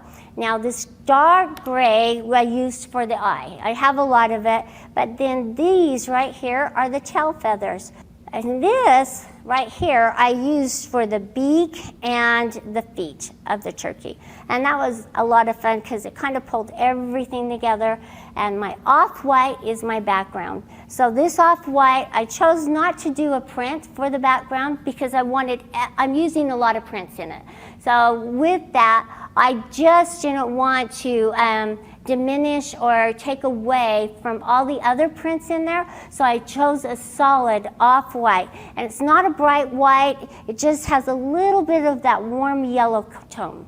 So that's my turkey, and see how pretty those look together? So this is my border here. So I wanted something to go around it that just pulled everything together. And notice how this has a little bit warmer browns with the polka dots and the darker color. And it just pulled everything together. This is a little warbler and the door to my house. This is the grass for the house. And I found this gray, I really liked it, because it reminded me of the shingles that were on my house. So I'm going to actually use this print as my design as I'm quilting, because you can use your fabrics as inspiration for your quilting designs.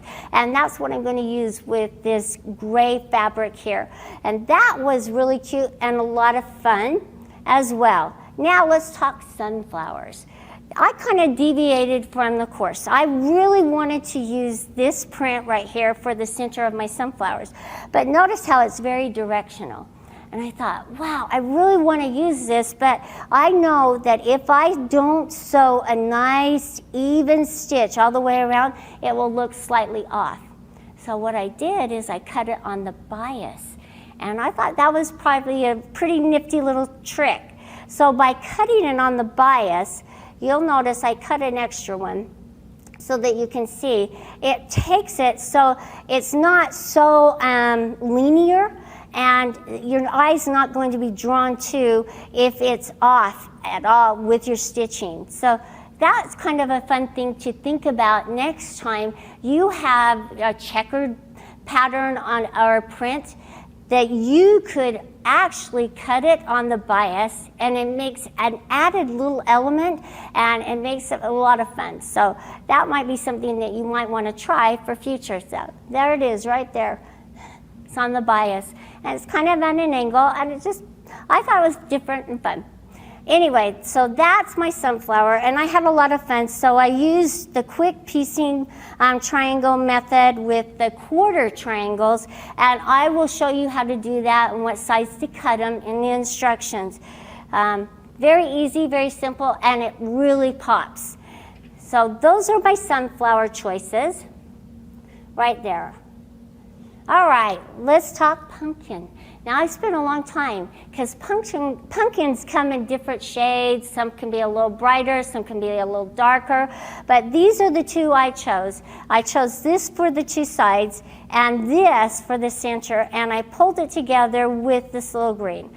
And I think it turned out adorable. I really like the pumpkin and how it looks, kind of flat and long, and sitting side by side with the sunflower. I think it just really makes it a fun little design. All right, then my leaf choices, okay? So along the top, you can't see them right now, I did all these fall leaves. And they just pulled it all together, and they were just choices that I thought looked really good. But this bright green leaf, I really wanted something that was showing the green turning to yellow. So I kind of used a lime color to pull it all together, and that was my end point. And it kind of pulls in with the yellows and the top of this tree. So this tree right here, I just used some of the same fabrics that I'd already been using, and I made it a fall tree. So remember your fabric choices, have a lot of fun with them. And, think outside the box. See where you can pull in something that's been sitting there for so long and add it to a cute little quilt or design. A lot of these were scraps. Now the brown wasn't, it was something that I went out and purchased. Borders are a little different story. Sometimes we don't have enough fabric where with a border you want the length of it and the width of it to be just right. So that's something that you can go out and purchase. But with all of these little squares, I bet you have a boatload full of different little scraps and pieces that you could use to make it a fun little quilt. All right, let's jump in and talk about cutting. All right, I'm not going to jump into that a lot because I feel like you all know what you're doing and you don't need a lot of cutting instructions. You've got the piecing down. It's getting into the quilting that you get a lot of anxieties, but we can work through any piecing issue. And so I want you to remember that next time you run into frustrations and troubles with the quilting side of it, remember that you have the piecing side down, that things don't bother you quite as much. Yes, we all do stupid little things, and we all, cut wrong and sew it together upside down. Yeah, that happens in quilting too. So take a moment, take a deep breath, and relax and enjoy the process, because in the end, it all comes together and looks fabulous. All right, so as I was cutting, I decided to discuss using the correct tools for our cutting and making them and having them work for us. So I have an array of rulers at home. I have so many, and I know all of you probably have a whole ton of them as well. So with the rulers, I want you to think about what sizes are you cutting? And do you need them to be longer, shorter? Are you cutting tiny, teeny little blocks? Or are you cutting big, long strips? And then I want you to look at your ruler selection and pick and choose the correct ruler for how you're cutting. So the three rulers that I used most of the time were this little tiny 3x8. I love it. It's great for precise, tiny little pieces.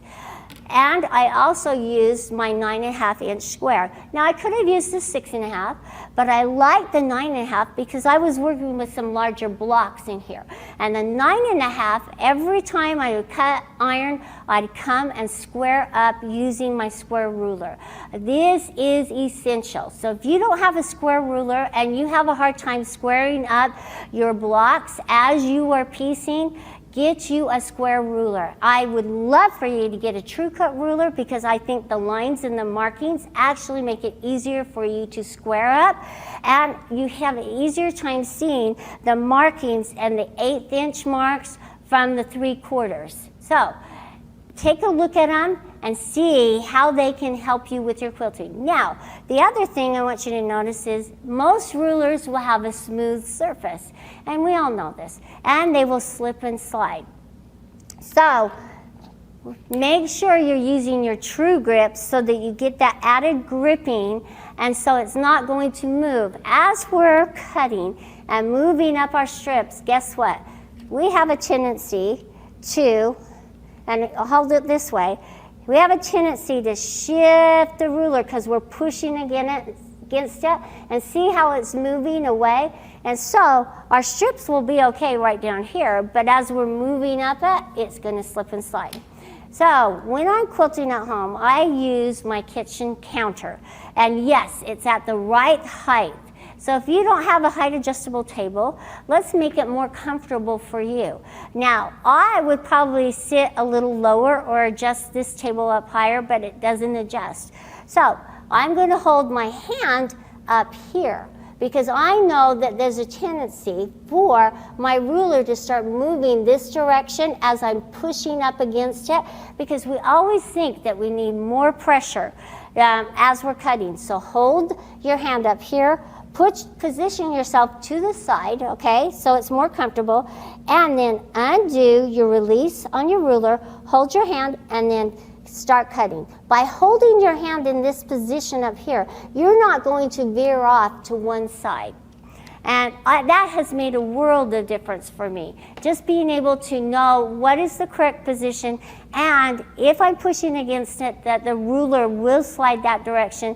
And the guide on the cutter just keeps you nice and straight and accurate. All right, so those are the 3 rulers that I used all the time.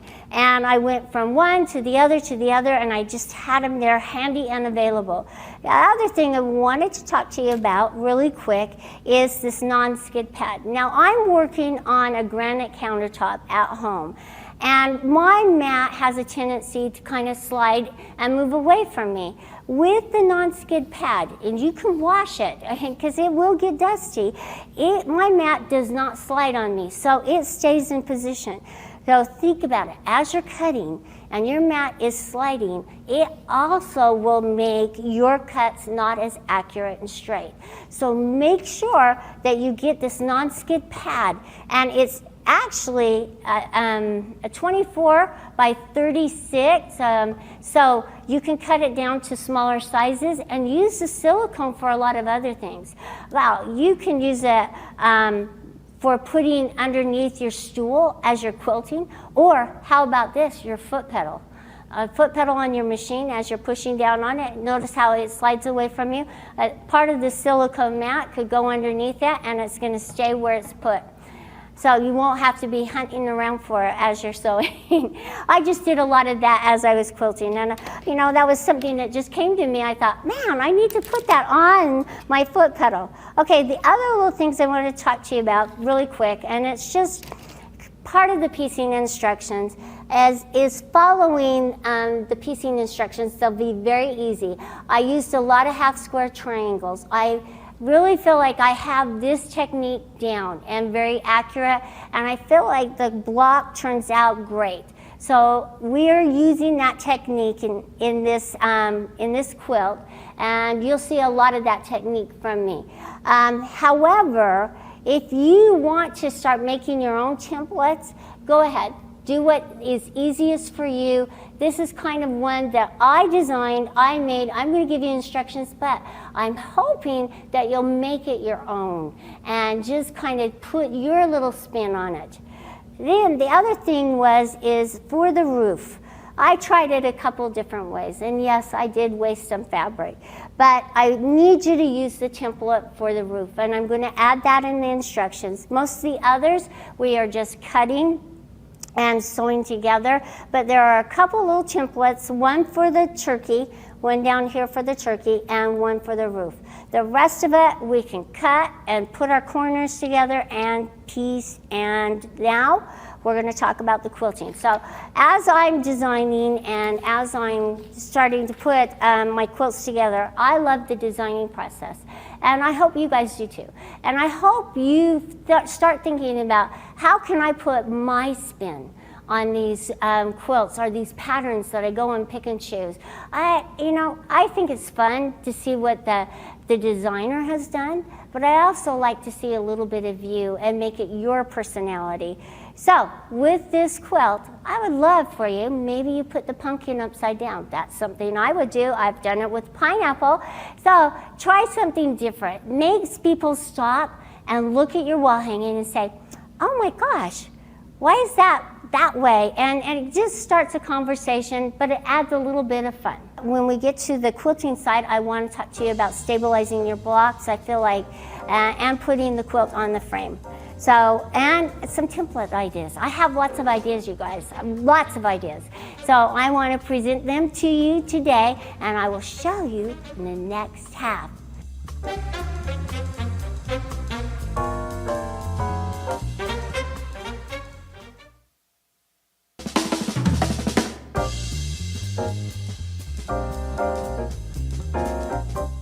Hi, I'm Jenifer Gaston. I own Wool and Willow Designs, and I've been a Grace Ambassador for about 4 years, I think. And they asked me if I would do a little video for you using their TrueCut combo pack.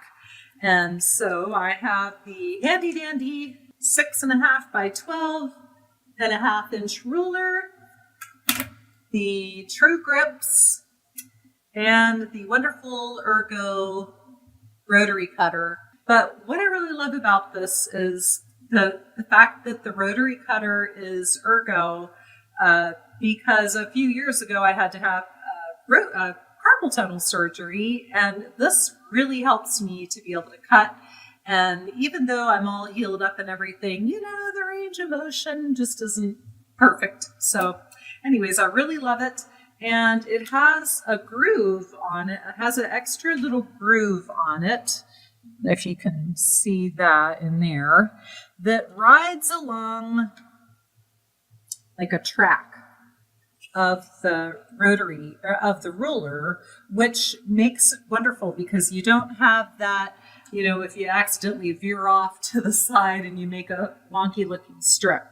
And then the True Grips are also wonderful. They're little circle shaped, clear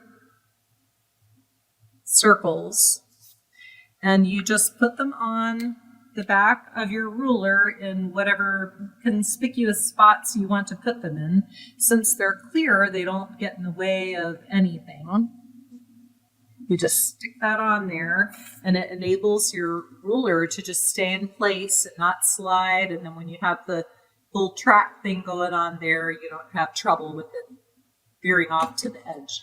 So that's what the combo pack is. It's a package of the True Grips, the 12.5 by 6.5 inch ruler, and the rotary cutter. And then, well, I loved it so much that I went ahead and got the 6.5 by 12 inch ruler and the 6 by 6 inch ruler because, well, once I found out I loved that so much, I had to have all of them. Because that is how I roll. I love gadgets. So what I'm going to show you today is the title of the video is Fun with Cheater Fabric. This is a fabric that I designed for my first line of fabric with Marcus Fabrics. And it was based on a quilt that I made, I think it was in 2019, where I actually pieced all of the little strip blocks, but we made a cheater fabric. And it's just really fun to work with. And rather than just using one whole piece of it and making something, I came up with a fun way to cut it apart and make some fun blocks. And you can see them on the wall behind me, some that I have done already. But in order to cut those out, since the fabric's just kind of printed right on, the lines might not be perfect. And if you try to just put the rotary cutter right on there and cut, chances are it's not going to be right on the line on the other side either. So what I do is just open it up, and then I take my TrueCut ruler and I start with my rotary down on the line separating these two rows and see how far I can go. And it looks like I can get a couple of blocks there. So then I just put that on there and then rotary cut, and then I'll pull that down and just keep going. You could do this with your scissors, but I just like the nice smooth edge. So I'm gonna line that back up again and use the ruler to find where the block is separated. And just keep going. And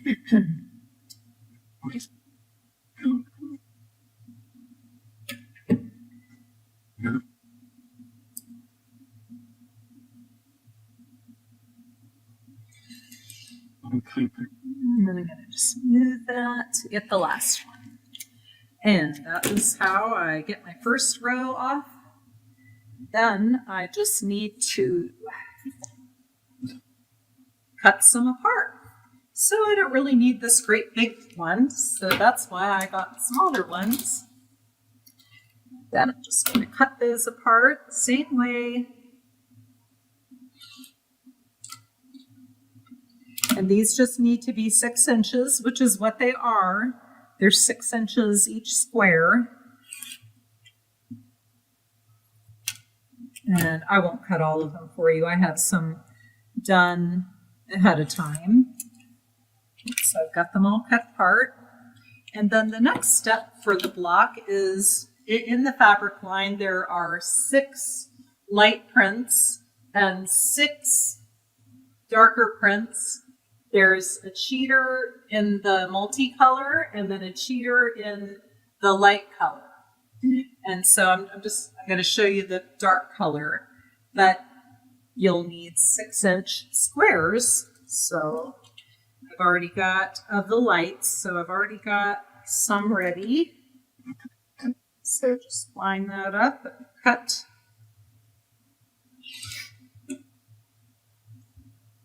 Some 6-inch blocks. Oh, I completely did that wrong. Okay, let's try again. Here we go.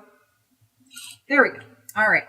So the next thing that I would do would be to draw a line, a diagonal line on the back of the light prints. So we're just gonna make big half square triangles out of these.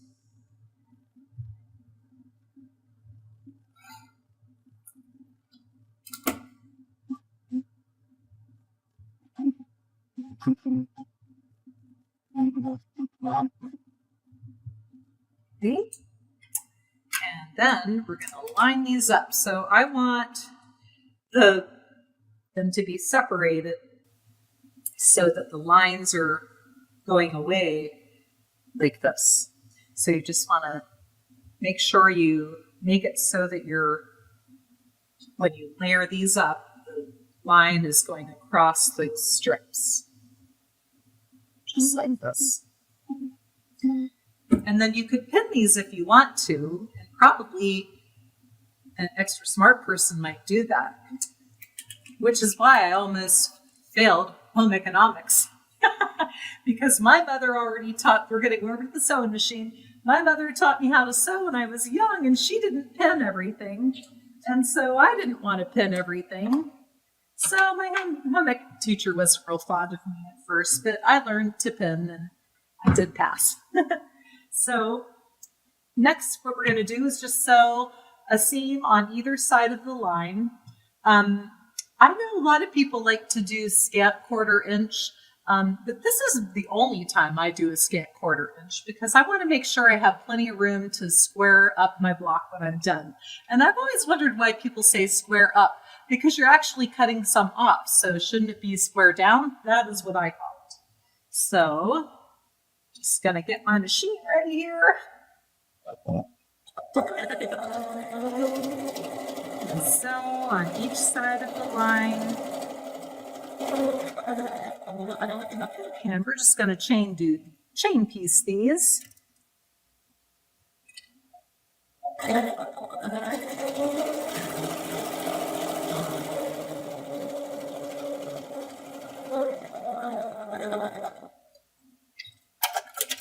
It's my favorite thing about this machine is that thread cutter. All right. Down the other side.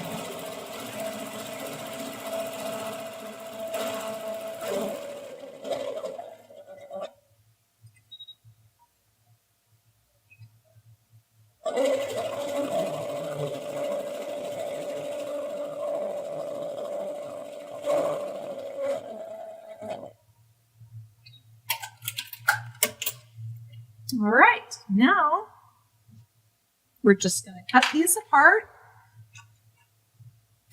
and then press them. I don't normally sit and cut, but with these little gripper things on the back and that little channel for the rotary cutter, it really helps me to feel confident that it's not going to go running off anywhere, or it's not going to run off and cut my finger either. So, all right, so now just going to press these. Handy dandy.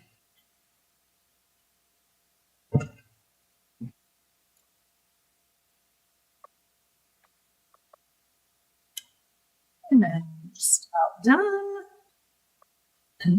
And for the little quilt on the wall that I have already done ahead of time, I used each of my fabrics, 6 fabrics. I think I cut 3 blocks, 3 squares from each of the fabrics. And then now we're going to go and trim these up or trim them down. So to trim them down, I'm going to use the square, although you could do this. I like the smaller one to do this. And I'm going to line up, I'm going to trim these to 5.5 inches square. And so I want to find the 5.5 inch mark here and here. And then the diagonal line is going to rest where that seam is. Now I can see that if I give myself a little room for trimming up here, that I'm still going to have a little bit of room on the other sides to trim, which is what I want, which is why I used a scant 1/4 inch, because I want to make sure that all of the sides are nice and straight and that it turns out perfect. So the little square ruler has a channel on all 4 sides. So I can go this way and this way. And then I'm going to see if I went all the way through. And it looks like I did. And then I'm going to flip this around and line it up again. This time, this edge and this edge, I'm going to line up right on that 5.5 inch mark, which I love. You can really see the fabric through the ruler.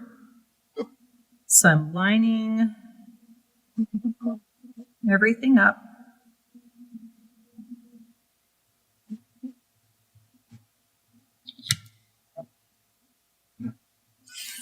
Trim off the edges. Okay, perfect. And so you keep doing that, and then just kind of try to, it looks random, but I wasn't very random. I sort of did a pattern so that I had, these 3 are different. Then I start over again.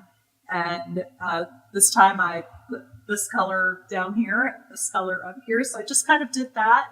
And it just, I have a few of them, these 4 I sewed together already. And I still have the bottom row to sew together. But what I think will be fun to do with this is you could leave it just as it is, with just the way it is. Or you could add some applique to the light centers, which would be fun too for people who love applique like I do. They also would look fun if you were to place them with the stripes on the inside. Well, those are exactly the same, so you would want to mix that up so that you didn't have the same.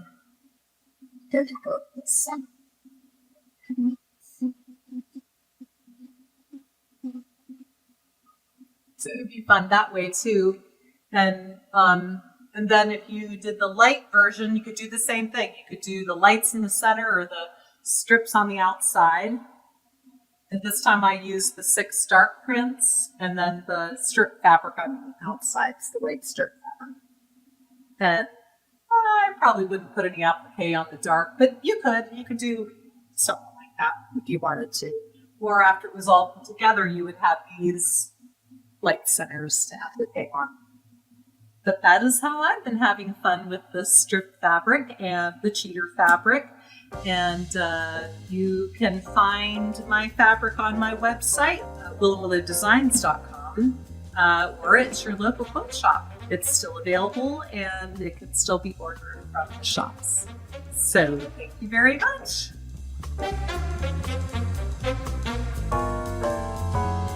Hello, everybody. Welcome back. Oh my goodness, Kina, I am so inspired by what we saw this morning so far. Absolutely. Lots of great segments, new ways to use things. I just absolutely I love Sabrina's binding on the long arm. That is so cool to learn how to do that. I know, right? It's so that's so amazing. And April's hack with the pull noodle. What? I know. I find so many new ways, not only just to do quilting, but the inspiration, like just this last one where she's like, well, you could do this or you could do this. And it's like someone asked, well, what kind of board do you have back there? It's like, it's true. It's like, where did you get that? A nice, flannel board to just create and design in your head while you're moving around. Like there's just so many different things that you can do. And I love seeing the demos on how to use the rulers as well. So much information there and just so much inspiration and excited. And I'm sitting here and now I want to run over to my machine and start cutting. And Karla's wall hanging is just adorable. I need that pattern like yesterday. Well, and that's a question we get from everybody who's been asking, how do we get the pattern? When are we going to get the pattern? So those patterns for each segment, we have a pattern available. We will have those on the rewatch. So like we talked about this morning, we are going to have those. They're going to come out bit by bit to rewatch for the rest of the whole month. There's going to be giveaways involved with them, but we're also going to be doing the patterns attached. So when you go into that segment and you look at it, in the little corner will be the video, and then just below that will be the pattern. So you can make all these amazing projects as well as, and then play along, right? Like pause, get it all set, play it, get the next instruction, go back if you need to. That's my favorite part about having the rewatch available. Absolutely. And another reason to make sure you subscribe and like and follow to get those notifications. You don't want to miss it. It's true. So let's pop up our social media so you can see how to watch Grace Frame or Grace Company from all the different social media platforms that we have. We have Grace Company Quilting at Facebook, Instagram, TikTok, YouTube, and Pinterest. So follow along on all those different ones. you might think, oh, well, I'm following on Facebook, I don't need to follow on YouTube, or I'm following Pinterest, I don't need to follow on TikTok. Everything has its own special thing, stuff that will come out differently. So go and rewatch. It'll all be on our platform so that you can rewatch again. But we also have Kina, we can follow you, and we've got your platforms available we can watch so that we can follow what Kina's doing. So on Instagram, it's at Kina Quilts. And then on Facebook is at Kina Quilts. So definitely follow Kina, and you can see all the fun things on her website, kinaquiltstudio.com. So yay. Thank you. Thank you for sharing Yeah. that. Absolutely. And also what's really cool is the quilt show. Remember to head on over to the platform and check out all of the beautiful quilts. I mean, that's the point. That's the reason we're all doing this. So let's go and celebrate some of the really cool works in all of the domains of the different themes. There is sustainability, technology, ingenuity, legacy, utility, and diversity. See how people interpret those in such creative ways. It's true. And it's so much fun to see how people can share and, like we were talking before, become that community, be those people that can help and further the craft for those people who may not have someone around them. Maybe you have a quilt guild near you, but there's some people that this is the way they connect, right? They don't get a chance. So our home-based quilter is on our website, graceframe.com, but you can go to the home-based quilter section and be able to follow along with us, share your story, how you got started with quilting, all those different things, so that we can make sure that we're connecting with you and you connect with us, and so that we're all this great big home-based quilter community of how we're sharing everything. And we have a wonderful segment coming up on that on the second half. Yes. So make sure you stay around so you can learn a little bit more about the Home-Based Quilter program. It's super fun. Now, the other thing I want to talk about, we talked about pre-registration and our giveaways with that. For those who are wondering, how do I get the giveaway? So we have bingo giveaways. Those bingo giveaways are done during our live segments with a question that we have, and you have to be present to give us that question, because sometimes we're coming up with that question right now, not like way beforehand. So we want to make sure that you're here live for those. But our pre-registration ones, you don't have to be present to win. You just have to have gone onto the Grace platform and registered for the event. Now, if you are thinking, am I registered? Well, if you had your username and password, you've got into this event, you are pre-registered. If you're just kind of tripping over this event on YouTube or Facebook, go to the graceframe.com, go to the events page and register and log in for that events page. And that's how you get into the giveaway. But for today, our giveaway is going to be a luminous 10-foot light bar. Oh, I love it. I love it. I know, right? $599.95. This luminous light bar, even though it's our 10-foot, you can extend. It has some little sections to extend out all the way to 11 feet. So you can put it around a 10-foot frame easily. You can add a 2-foot frame extension if you have a 12-foot frame. But this is, each light bulb is 6,500 wattage hours. It's LED, so there's no heat. I know for me, when I'm quilting and running around, I start to get a little sweaty. When I'm around these lights, I'm not having any heat come with them. I can touch them right when if they've been on all day, I can touch them and not have any issues. It's a really fantastic product if you don't have it already. So I'm talking about that, but I'm actually going to make us wait until closer to the end of this segment.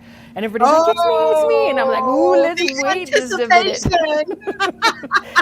Janna, that's cold. I'm a little devious that way. So we're going to make everybody wait. So think about it. Go look at the light bar. Think, oh man, I need to win this. If you don't win it, you can still purchase it, available through us or through any of our dealers. It's available that way. But yeah, so that's going to be our giveaway we're giving in this middle segment. I also wanted to talk really quick about what our audience has liked so far. Some people have said, oh, I love it, but I want to know specifics, right? I want to know which segment was your favorite, what you'd like to see a little bit more of, which one you're going to go back and watch, or which one you're looking for on the patterns. So do give us those comments. We love to see, especially all those who put so much time into each of our segments and patterns and everything, what you liked about it, what you're looking forward to seeing, so that they can, take that and use it for the future as well, which brings us to reviews. We want to know, oh, Greta's the pool noodles. There we go. Yeah, definitely the pool noodles. That was a really fun one. We definitely want to hear your reviews. If you have our product, we saw a lot of different product today. We want you to go to graceframe.com, go to that specific product, and you can leave a review. We want to hear, like Kina was saying earlier, we want to hear how fantastic you like it and what you think maybe could be an improvement or something like that. Oh, Brenda, that was great. Oh man, everybody's coming in with all their different cool things. tips. And the cheater fabric. Oh my goodness. Oh, talk about wasn't cutting that one time. a fun one? Yeah. Shaving off time for piecing and cutting. Absolutely. Paula says the pool noodle idea. Love that as well. I think that's a winner for today. I mean, who knew? And they're like, you can get them cheap. They're like at the $5 shop. You can get them all sizes. They're so cool. It's so much fun. Oh, behind the scenes process. Yeah, that was really fun to see. It was funny. I didn't realize how many times they were filming when certain people were having meetings. And I had walked by and thought, why are they having a filming in there? And so I was like, oh, they were filming for this segment. So that's really fun to see. Oh, ruler tips. Oh, binding on the long arm. Yeah. You mentioned that one, Kina. Yeah. That's a game changer right there. Mm-hmm. I love that. All that time, yeah. Absolutely. We're at the giveaway, but I want to talk a little bit about our sales that are going on. Now, we've had some questions from people. What's this? What's that? What's the pricing? So we've got some fantastic flash sales going on. So our first flash sale is about our machines, our Elite machines. So these are our Unique machines, 16-inch throat, 19-inch throat, 21-inch throat.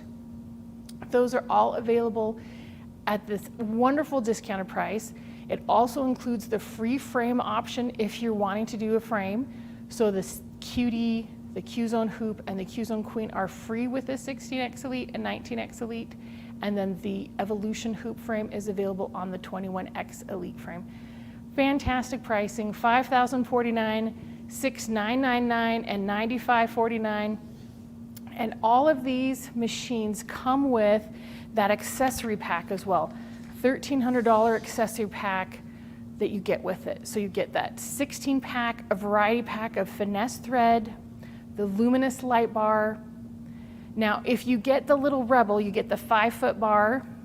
If you get any of the other Unique machines, you'll get the 10-foot.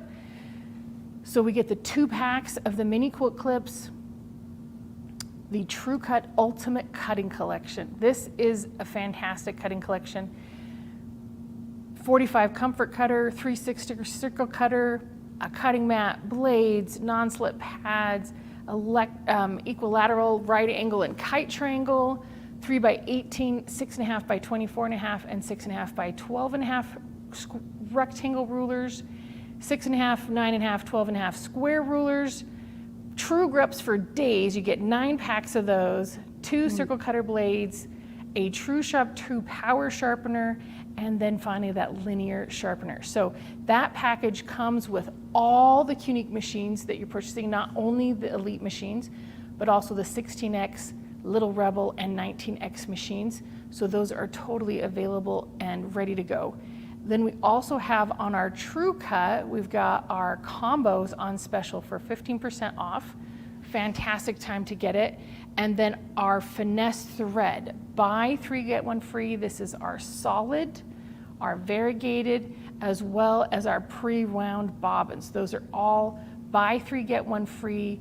The lesser item will be the free thing. So if you're buying bobbins, those are a little bit more than the regular thread spools. But this thread is it's 1,500 weight. It's so fantastic. It has the look and feel of cotton, but it has the strength of polyester. So you're going to And have it is a that polyester ability. thread. I did see a question earlier, Janna. Someone wanted to know what the material was, and it is polyester. It's polyester, but it looks. Yeah, it has that cotton. strength. Yeah. You know, and people talk about that, the look and feel of cotton, and then they'll say, well, this was, it's kind of linty. It's not like other polyester, it's kind of linty. Well, yes, that's on purpose because it is a cotton looking thread. So it's going to be a little bit lintier like cotton, but it has the strength of polyester. So when you're pulling it, it's going to have that elasticity and strength that it's not going to break right away like cotton. But because it's like cotton, it can be a little bit more linty than polyester. So just so that you're prepared, because some people are like, well, this is just too linty of a product. And it's not too linty, it's just acting like cotton because it's that special thread. It has a great sheen too. It has a great sheen. I also love all the colors we have. I was helping, we did a charity event and we were quilting on some green, and I got to use that variegated green color. And so I'm like bringing it all around, and it was so much fun to see the deep green and all that kind of stuff. So are we ready? I think we're ready. I think I have delayed too much for that final winner for the light bar. So without further ado, the 10-foot light bar, we're gonna do a drum roll for the winner. Juanita Gordon! Yay! Congratulations. We will have Allegra reach out to you on this. So thank you so much. Again, if you didn't win, you can get your prize still on our website or through all our dealers. But we're going to move on now to our next segments, all our second halves. We're also going to be doing, our first one is Quilting Generation. So Keena and I will be back. We'll see you next in just a little bit. All right.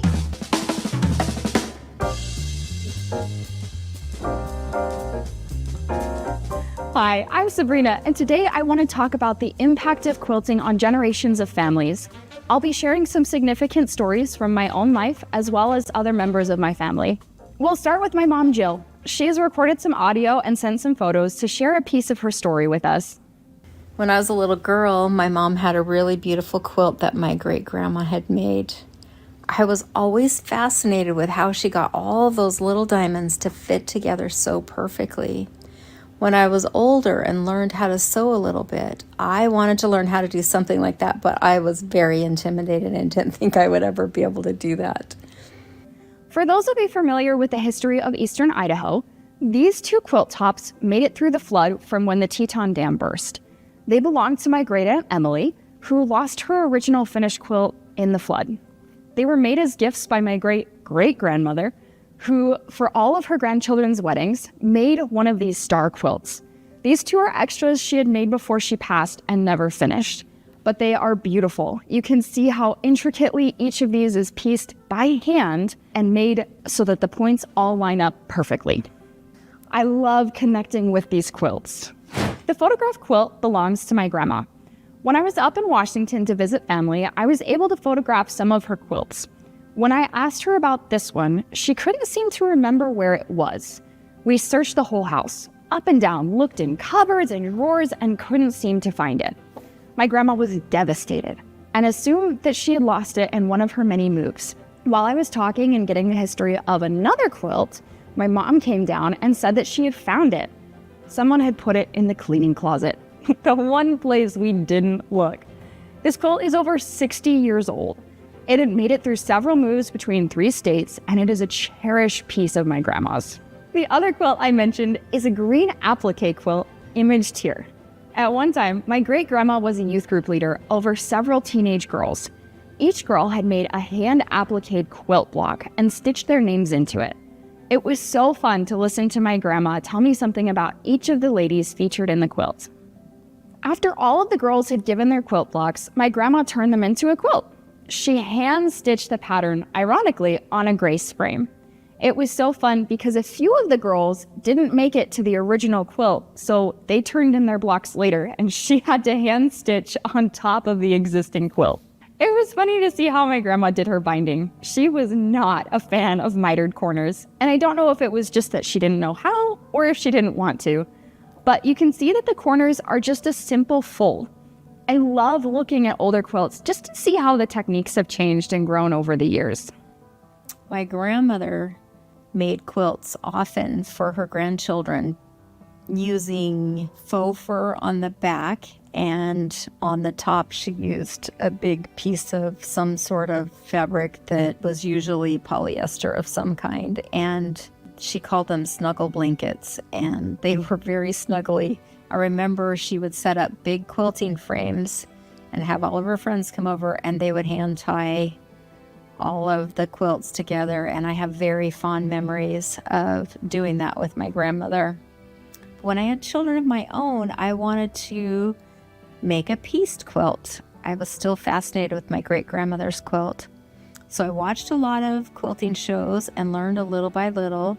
Eventually, I asked a friend who was a wonderful quilter to help me to make a quilt for my daughter. So she had me come over to her house, and we cut everything out with a rotary cutter, which I had never used and was so fascinated by, and then pieced it together. It was an Irish chain baby quilt, and I felt so successful. But in the end, it turned out so beautiful, and I was really proud of it.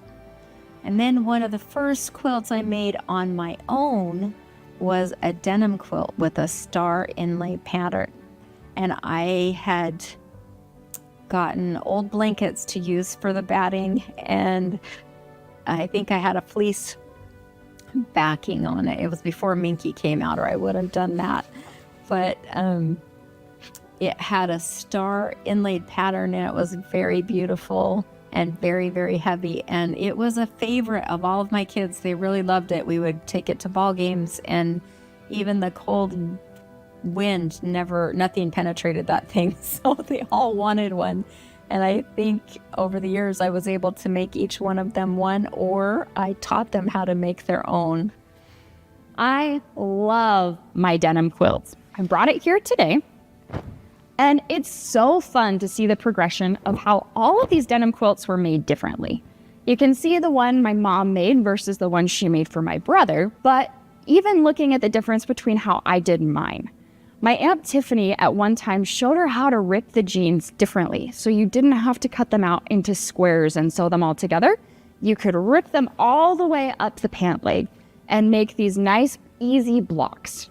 It's even fun. I took a swatch from my dad's jeans, as well as one of his pockets, which is perfect for keeping snacks in at a baseball game, or even keeping the remote in so you don't lose it. And then this was on the inside of one of his pockets. It was kind of fun to see the history of the Levi's jeans. So I keep these on there stitched perfectly, and it has whales on the back. It was my favorite, working with my mom to find all of these pieces, to get together and to learn how to quilt it and to tie it by hand. I did not want to machine quilt this because we didn't have access to a long arm at that time, but it's fun to see all of the little ties that I spent hours and hours working on. I think making quilts are treasures for people to keep, and I love it when I see one of the quilts that I've made being used and loved by someone. Over the years, I have given away many, many blankets, especially baby blankets, and I even have donated some for auctions. And once I learned how to machine quilt on my own projects, a whole new world opened up to me.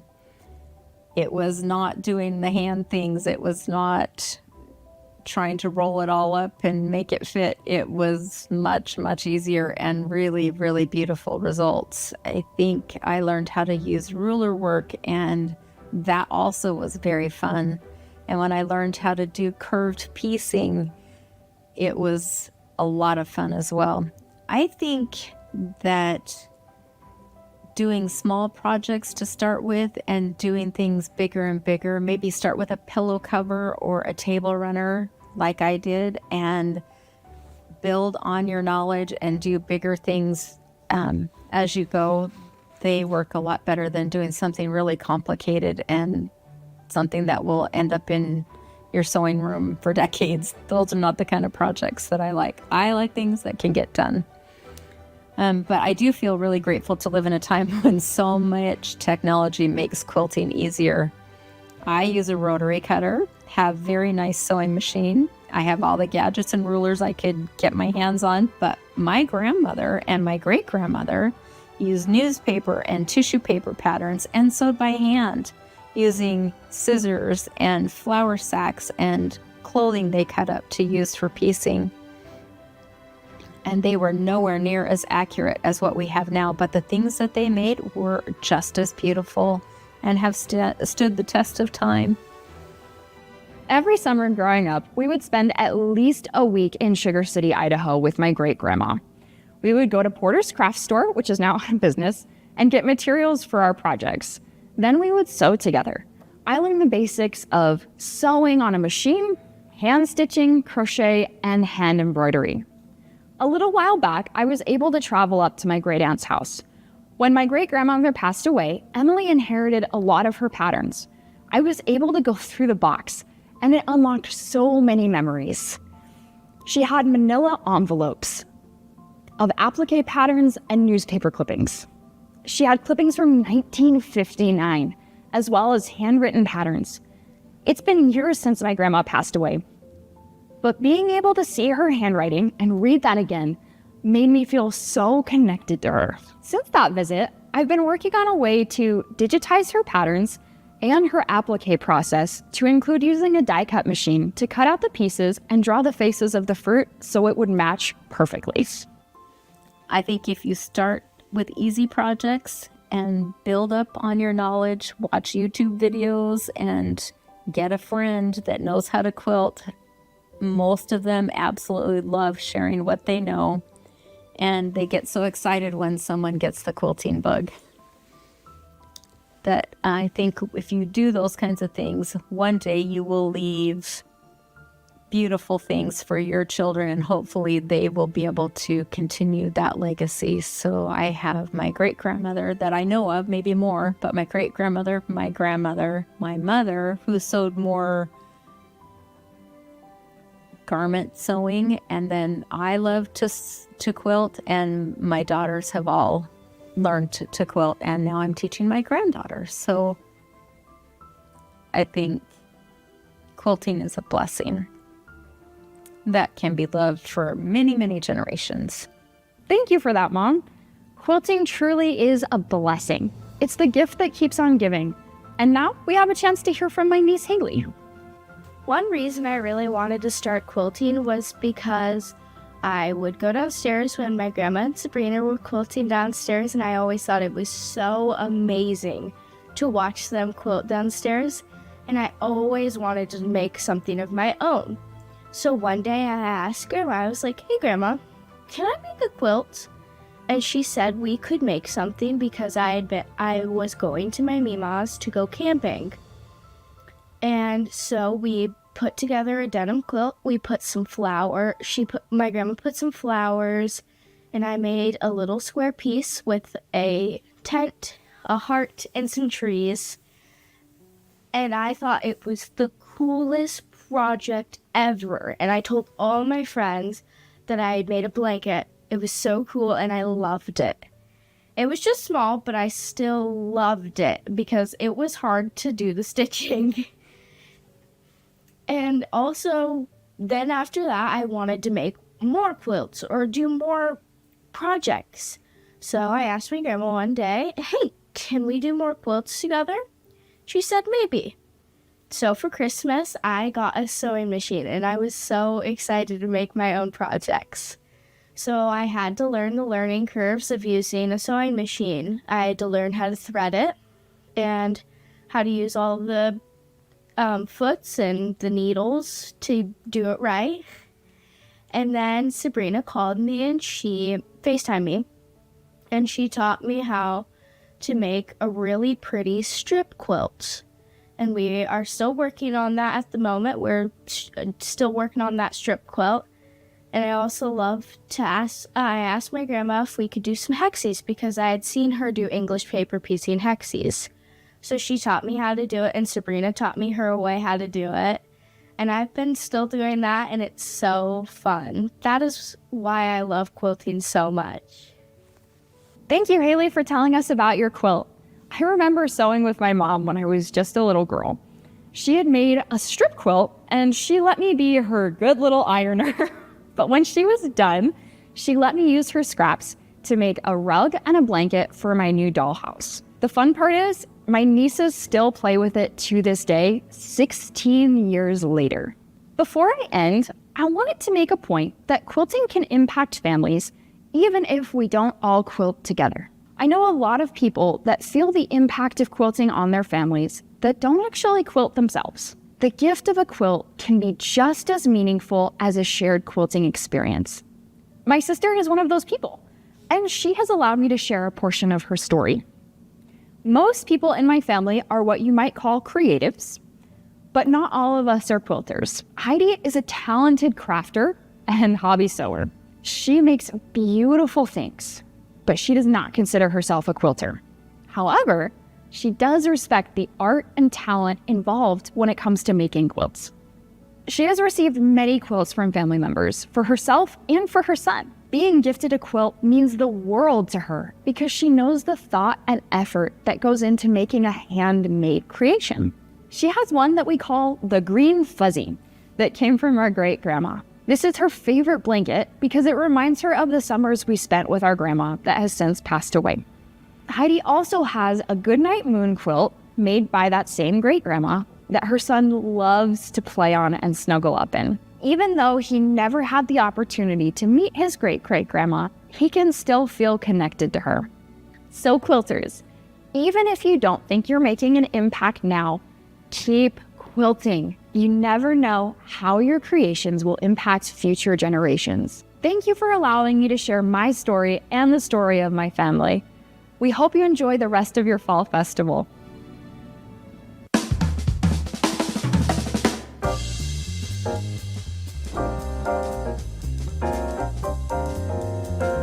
Welcome back. I have everything ready to go for the next part. So the next thing that I want to do, because before I can do really any assembly with this, what I need to do is place my pocket. The first 5 inches is going to be the back. And so this is where I'd want the pocket. So I'm just going to put a little marking here because this is what I currently have. But I need to create my seam allowance and finish this edge off. And I'm going to do 1/4 inch. So I am going to measure from that line that I marked. I'm going to draw another marking. This is where I'm actually going to sew my seam allowance. So I'm going to turn this upside down. When I sew it, I'll have a seam allowance and I will end up with the bottom of my pocket. Okay.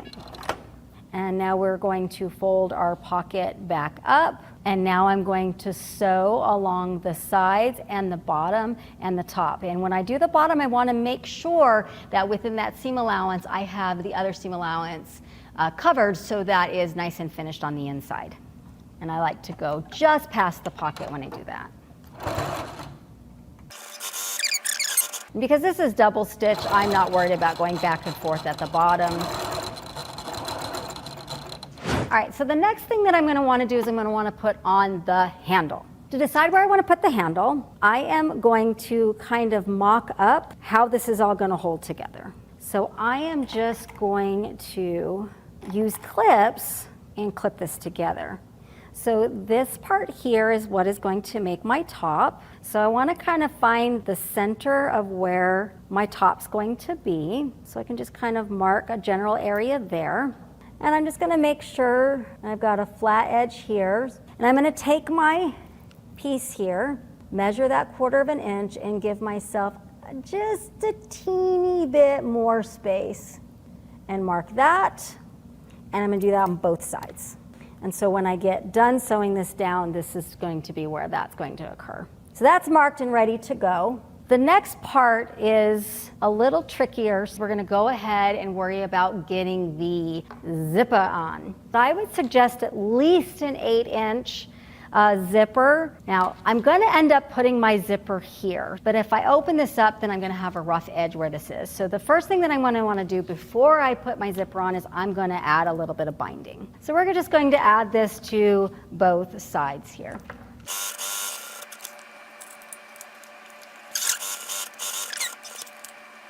All right, so the other thing that I'm going to do is I'm just going to do a little snip here at the 2 corners so that I can fold this nicely. Because like I said, this we're gonna get sealed once we get the other part.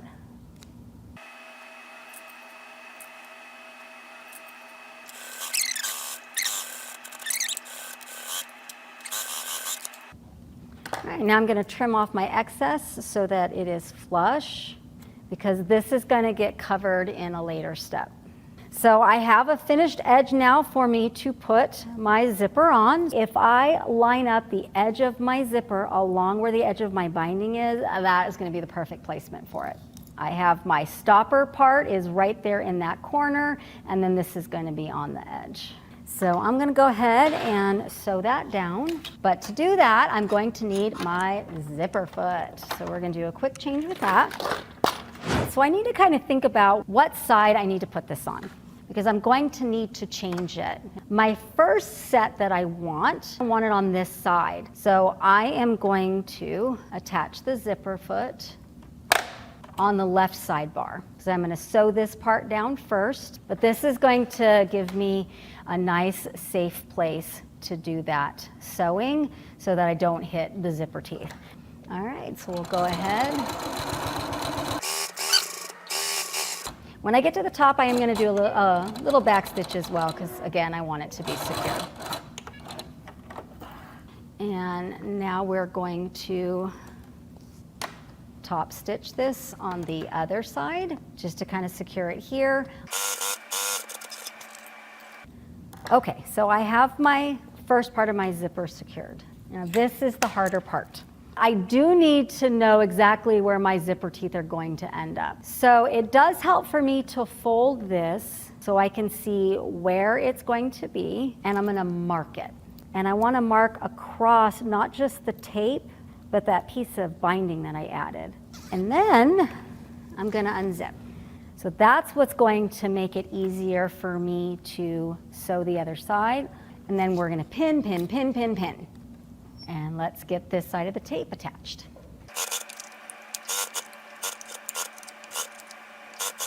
And then we'll do our top stitching. All right, so this is a good example of where I'm actually going to want to switch this foot, because with this big old bulky part of the zipper, it's going to be hard for me to do what I did on this side. So I am going to switch placements, and that's there. So now I can sew on the other side.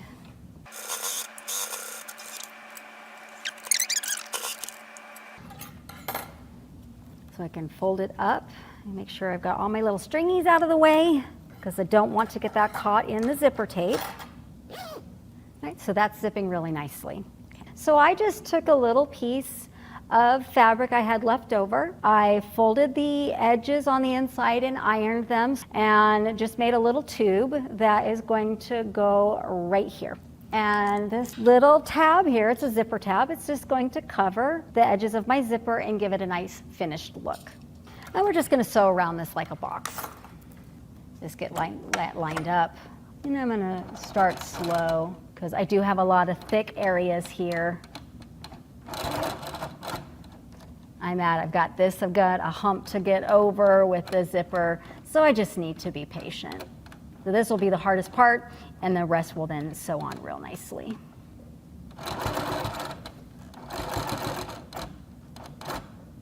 Okay, lift and turn. All right, and so we have our little zipper tab on there, and it's nice. We have a nice little finished edge.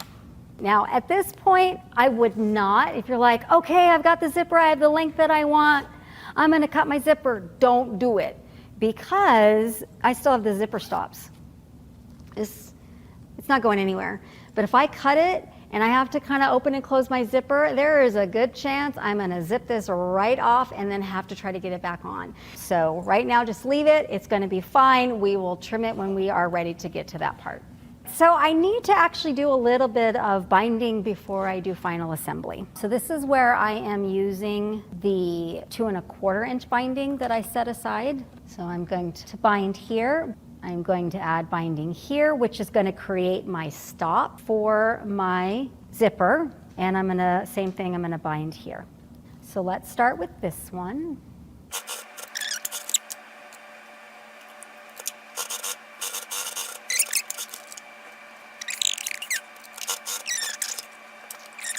Now for these sides, I got to do it a little bit differently. I'm going to miter this side the same way as I did over here, but for this side, I need to create a finished edge. And it's going to go over this a little bit.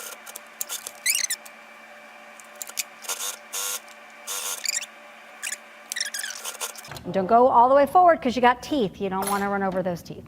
And we're going to do the same thing on the other side.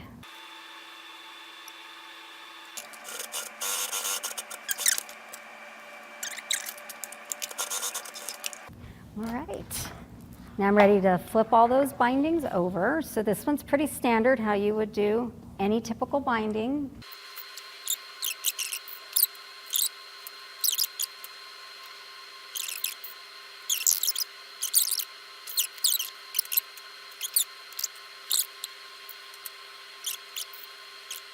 All right, let's complete our pre-binding before we do our final assembly. We'll stitch in the ditch for all of these.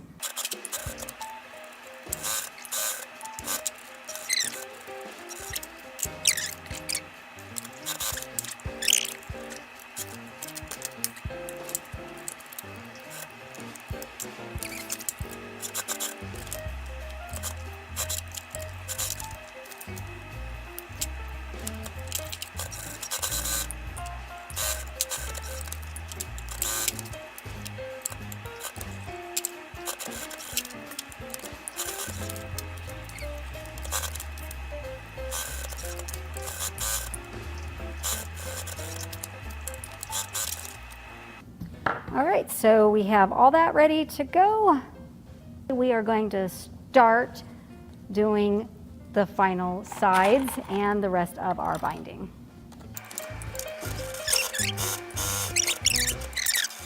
All right, so we've got one side sewed up. We can do the two parts for the back.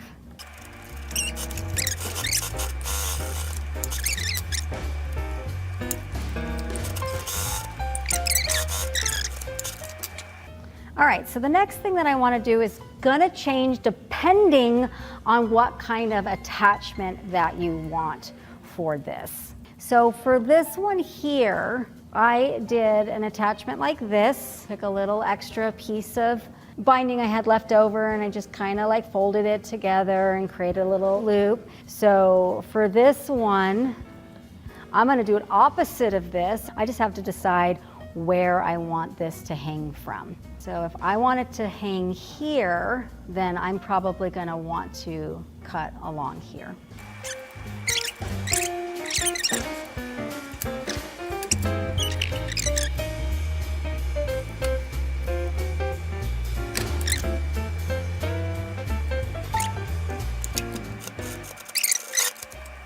Okay, so I have a couple pieces of binding to deal with. I have this little side edge here that I have to deal with, and then I have the long edge here, which is what my longer piece of binding is for. I am going to need to finish my edge so that it's going to look nice, and we'll do that with a little bit of trimming, folding, and ironing. For something like this, I think it's easier to fold your short edge over. Press it really good. And then recrease your seam, and if you need to, so that it stays nice and flat, let it sit with this for a minute. So at this point, it's pretty much assembled. We're just doing some finishing touches.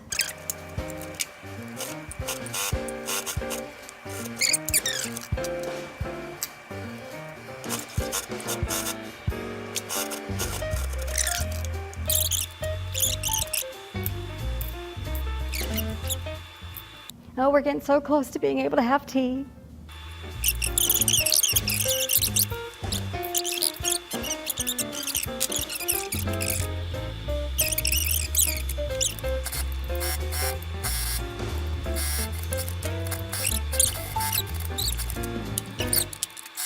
As you get to this back part here, remember that you've got to push your material over, or you're gonna, if you have it like this, you have to unpick. So just think about that, how you need to push and adjust your material.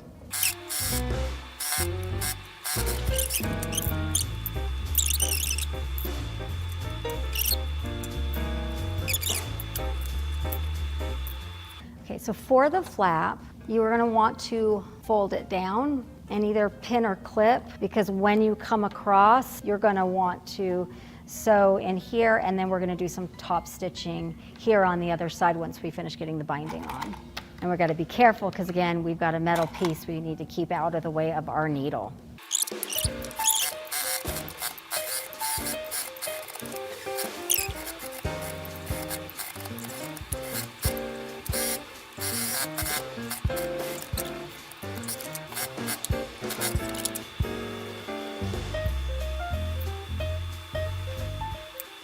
So we have all of our binding on. The next thing that we need to do is put on our handles. We had already marked it, so I've pre-pinned it, just double checked it's where I want before I sew it down. So we are ready to take it into the machine. And then I'm gonna sew a small rectangle several times to make sure that it's nice and secure.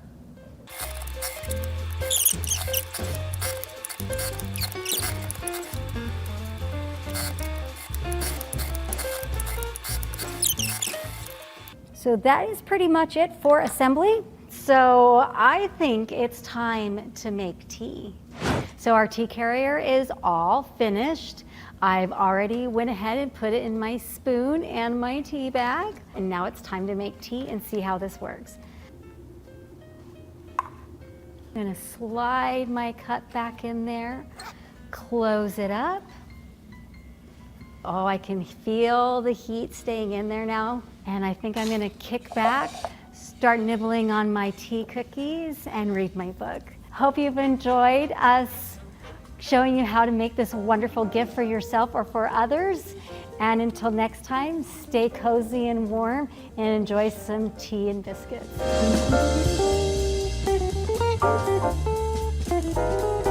Hey everyone, I'm Amy in Quito, Ecuador. Happy Fall Festival. I love Grace's Fall Festival. I love all the things that we learn. I love all the quilts that you submit, and I love all the great deals.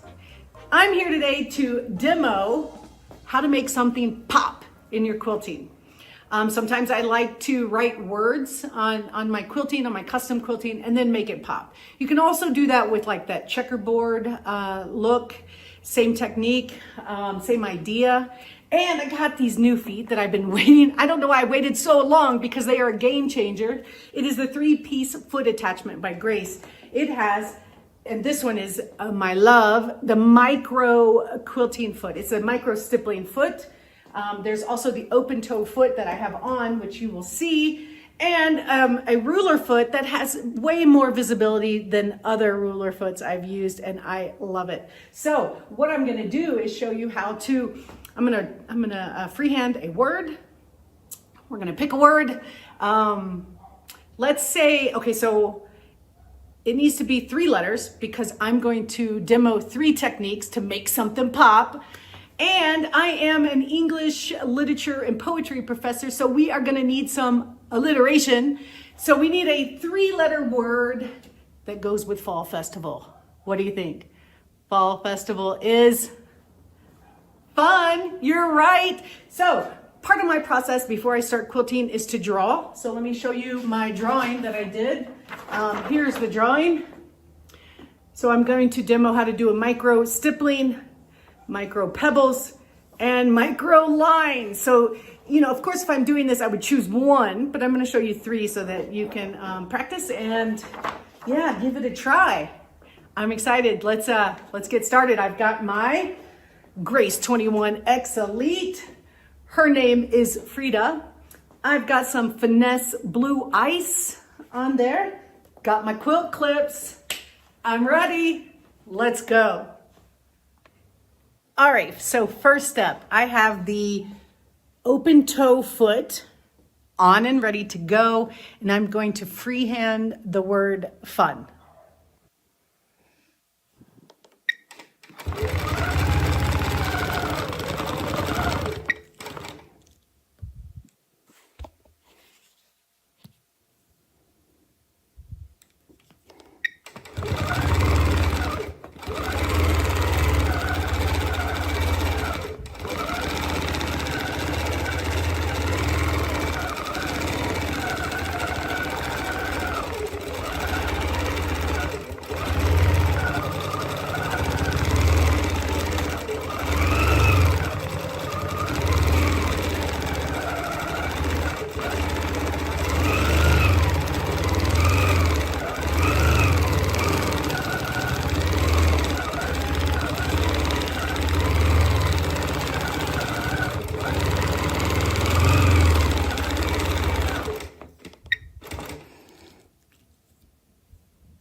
Okay, so I have written the word fun with the open toe foot, and now I'm gonna switch the foot to the micro stippling foot to demo the first two techniques.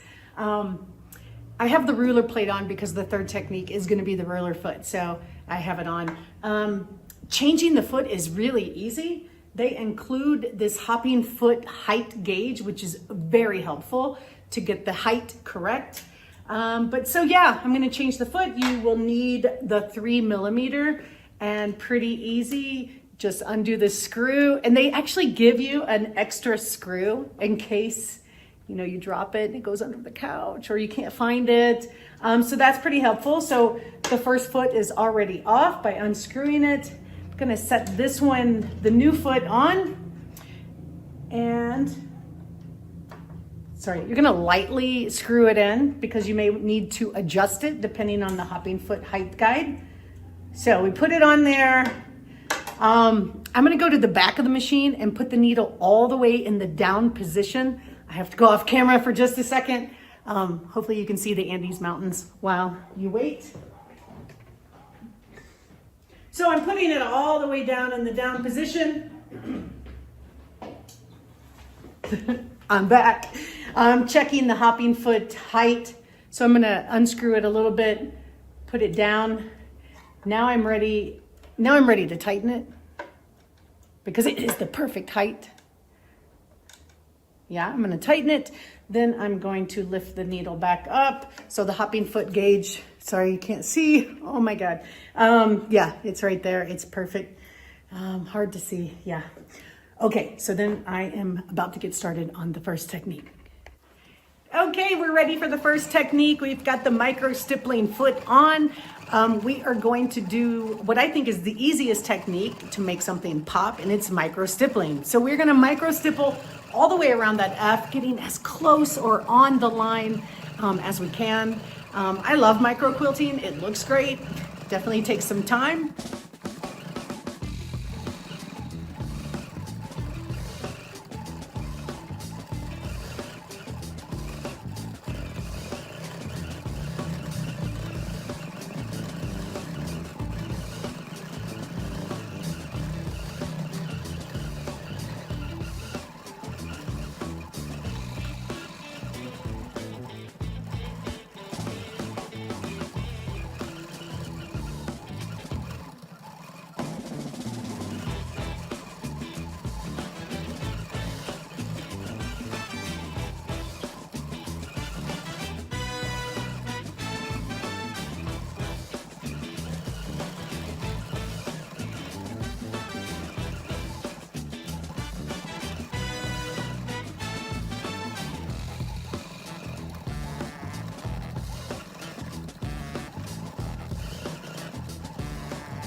Okay, so we finished the first technique, which is the micro stippling around that F. I'm sure you saw one little spot where I messed up.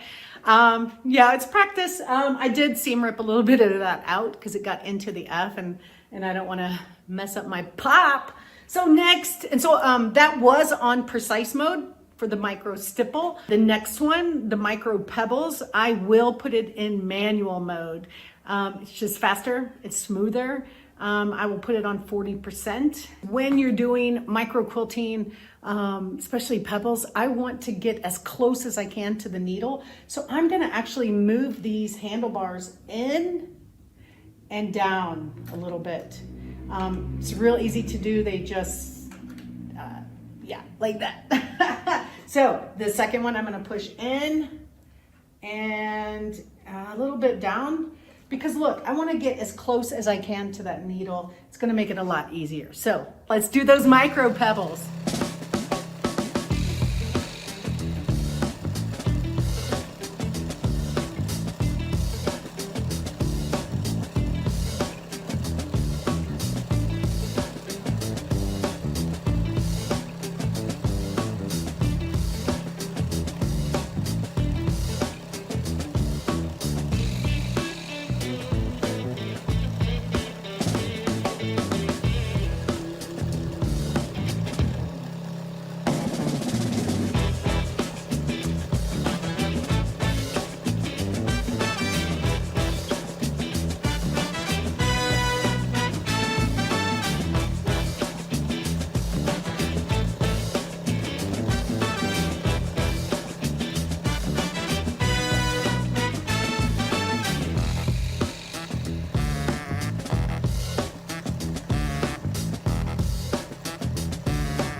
Those are some tiny pebbles, but I think they look great. We're gonna do the last technique and need the ruler plate. Gonna change to the ruler foot. I'm ready. They are gonna be straight lines. You can do these diagonal if you'd like, or up and down. Either way looks great. So I'm gonna put on the ruler foot now from the 3-piece foot attachment from Grace. I'm going to put it back in precise for ruler work. Then I'm also going to put the handlebars back to where they were, because that's the how I like them. You know, like, you just got to experiment with them to see where it's most comfortable for you. So I'm going to put those back, and then yeah, let's do these straight lines.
We did it. So we made the word fun pop.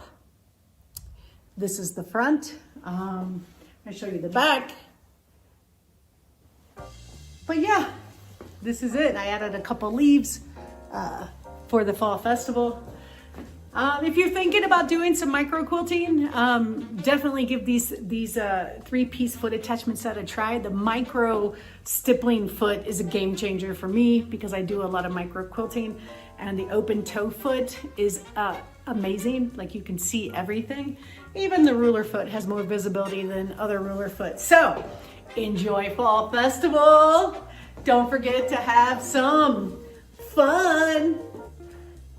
Look, have fun while you're quilting too, you know? Dance a little. If you want to follow me on social media, it is Keto Quilts, and have a great day.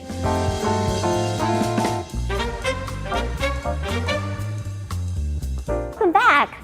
Well, I was thinking about how am I going to quilt this cute little quilt, and what I'm going to do. I told you I was going to use some of the fabrics as inspiration for my quilting designs. But I wondered what could I put around the border. That was the big thing. And I'm not really using the automation. The automation is really easy for me. I wanted to free motion quilt this. So I thought, how could I help you, all of you that have anxieties and they start welling up and it's like, what do I put on my quilt? How do I quilt it? Oh, I'm not good enough. Get those little voices out of your head. You're good enough. Well, I have a little way. So I started perusing online for oak leaves and acorns. And so I found this one design right here, and you can see I cut it out. So I folded my paper to be about roughly the size I wanted it to be in my border. So I'll let you notice right here. So this edge right here is just going to be right there. And I thought, oh, okay, this is really cute. And I sized it and everything. And I put it on and started using my white chalk, and I didn't really like it. It was too close together right here. And the acorns, they just didn't look that great. So I thought, I'm going to scrap the acorns. But this is something that you can do at home. You can peruse the internet and start seeing some coloring book designs and stuff like that. Draw them on and cut them out. And now I have this little template that I can make on the inside. Well, I didn't like this one, so I decided to make my own. So I just designed my own oak leaf, and this is what I did. I took some sticky notes, and you can add these sticky notes all the way across and pin them, and you can angle them any way you want. And so this is also a really good idea for you to make your own templates and see how they're going to look across your quilt. It doesn't take that much time. And hey, look, you could put 2 sticky notes together or 3 and cut them all out at once. And boy, you have several little templates. So that's another idea. I thought, oh, cool, that might be a good idea. And that way you could turn, look, you can turn the oak leaves so they're facing each other or facing away. And to bring them up, so I'd go around, I'd come around, up and down, come to the bottom, hit down here, do my little stem, but I'm going to come back up through the center and to the top, and then I'm going to come down and go right down and then start outlining this. So that's how I would do it and make it a continuous line. And that's what I'm going to come and show you. So let's put the quilt on the frame. You'll notice that I am using the Cutie Frame and the 16X Elite. Lucky girl I am, and you'll notice that I have the ruler base on. What I'm going to do is I'm going to move my machine and my carriage. And you'll notice that I'm not using the leaders today. I'm using my backing and my batting as my excess, so it's going to act as my leader. So I made it wide enough and long enough all the way around my quilt. And there's probably about 6 inches all the way around. I'm going to take my quilt and I'm going to put it underneath the foot, bring it up and over. So you notice I've positioned the machine all the way to the left, and so I want to position my quilt top so it's right below the foot, right here. So there's a little bit of space, and I know that when I go and put my quilt clip on, or my clamp on, that it's going to actually pull the quilt top slightly. So as I'm moving, I have to account for these clips right here, because they can actually get in the way. So I might want to move it down just slightly as I'm thinking about it because of the clips. Because I don't want them in the way. And I don't want them to hit, because I don't want it to mess up my quilting. Now I can position them so they're back here. So I'm going to go and check right here and see. And I can quilt. I might want to adjust it just slightly, just a tad more. And I didn't use a double batting right here at all. So I'm just going to pull it down slightly, just a little bit more. So I know that I'm not going to have to worry about that. And now I can start pinning it straight across or tacking it straight across. Make sure you get all of your clamps down on it because you want it nice and precise. And try to get it as even as possible. And if you have to use a ruler, go ahead and use a ruler. Here's my 3-inch ruler. Yeah, this is a good one. So it gives me at least 3 inches, and I know I need at least 2.5. So this is a good way right here for you to make your adjustments. So use this 3x8. It's a lifesaver, and it's really going to help you as you're quilting. So now I have my top of my quilt on, and I just want to make sure that right here I'm not going to get in the way. So I'm going to move these kind of back this direction because I'm not quilting back here. So these I'm going to push and pull right here. All right, and now I want to put my other clips on.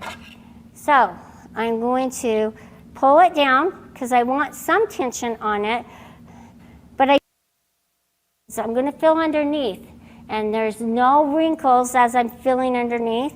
I'm going to do the same thing to the other side. And it's not on straight. That's okay, because I'm not using the automation right now. If I was using the automation, man, I would spend a little bit extra time. But I'm free motion here, and I try to get it straight. But the great thing about the automation is that it accommodates for the uneven aligning on your quilt top as you're quilting. So it takes that into account. I'm just going to use my ruler, and you'll notice that, hey, I did pretty good right there. And I'll put this clip on because I have enough that I can pull it over the edges. So let me check down my quilt, check my tension. All right, and let's see as I'm moving across if it's hitting the base of the table, the ruler base. Okay, it is. And I'm free to start tacking down. So as you're tacking down your quilt, tack down right along the edges, okay? So I'm going to bring my needle up, needle down. So you have that button on your right handle. It's the needle button right here. See how that came up really nice? Now I'm going to use my thumb and my forefinger again, and I'm going to pull the fabric just slightly, and I'm going to just quilt along the edge. Turn it on, and I'm just going to move up my quilt, making sure I'm pretty close to the edge. All right, so as I'm going this direction, I'm just going to kind of pull this way and just keep it tacked down. Just move across. Actually, this is stitching really nice and very pretty. So I'm really excited about showing the stitches, and I kind of like this off-white on the brown. So that's what I'm going to use to start quilting. So now I've tacked down the edges where I'm going to be starting. The needle is stopped in the down position, which is great. If you're using the ruler base or rulers or anything like that, you need to stop it with the needle in the down position. Now, I haven't put the ruler foot on. I can actually use our rulers with this one to go along it and stitch in the ditch. All right, let me show you the templates really quick, and then I'm going to show you how to stitch in the ditch. And then that's all the time for, but I can't wait for you to see my finished project. So here are my little templates I wanted to show you. Now you can see right down over here in this top left corner that I actually had tried to use some. Well, I might pull it down slightly, and this might be a little too big. So you decide how you want to use it. You could make it like tumbling, so you could have one up here in this corner. See how cute that would be? And then I take this one and maybe flip it right here. And so you could have these fall leaves. And what you'll do is you'll design it, draw it out. Hang on, I'm going to use my ruler base to show you what I'm going to do. Let me get rid of that thread there. So as I'm drawing it out, this may be a little big and I might not use it. So I'm going to draw it out using my little template here. And this isn't that big of a quilt that you could use this template all the way across. Remember, you want to keep it at least 1/4 inch away from the edge of your border to accommodate your binding as you're quilting. So I'd put it right here. Okay, so there's number 1 leaf. Then I'm going to line this one up right here. And notice how I put my angled line right here so that I knew where to put my points. So I'm going to come up and around, and then we'll take them off and see what they look like. And I could probably eyeball this and free motion it, but I thought, hey, how can I help us get past our anxieties as we're quilting? And sometimes just having a drawn line can really help us overcome that. So here's the one. See, I've got it, and I could actually go up and around and make it a little darker right here. And then I could turn it. So this one's like this. Put it up next to it. And using the sticky notes, God, it just is perfect for this border. So it's kind of fun. All right, so let me just quickly draw this one. And then I'm gonna quickly talk to you about stitching in the ditch and stabilizing your blocks while you're quilting. It's something that I really haven't talked a lot about, but it will make a difference in how your quilt looks as you're finishing up. So with this one, I probably need to make this one a little darker, maybe a little fatter. So just look it over and make sure that you're drawing back over it. But look how fun that will be. So I'll start right here, go all the way around, end up here. I'm going to come back along here, maybe do some little sticky, or maybe I'll start right here, end up here, and then come back along here, move to here. There's lots of different ways that I can do it. So I'm going to stop and think about how I want to make this a continuous line all the way across, but I really am liking the way the oak leaves are looking. And you could also even just do one at a time. You could stitch it out and then tie it off and just move on to the next one. That it really would be more convenient, I have to say, to make it a continuous line. Okay, so as you're stitching in the ditch, you need to know the position of your ruler. Now notice that on this one, because it's not the ruler foot, it's not an even shank all the way around. So where you position it, you could be either closer or further away. That's why the ruler foot is really nice and important. I just wanted to talk to you about how to stabilize the block. See, if I stabilize and I stitch in the ditch on the border block, it's going to actually hold all my quilting and look better. And stitching in the ditch is something that you don't even have to draw attention to. So use the color, the same color of thread that you're using on the background, and that's why I'm using this pearl white. And I'm just going to turn it on. Now, when you're in regulated precise mode, when you stop, the needle stops moving.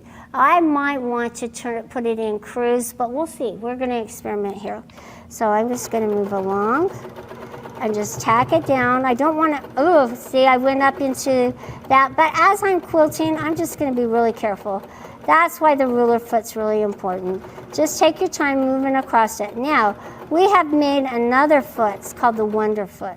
It's an awesome foot, and it actually has crosshairs and everything. You'll notice that my ruler, I'm positioning it, it's down, but I really want to be careful.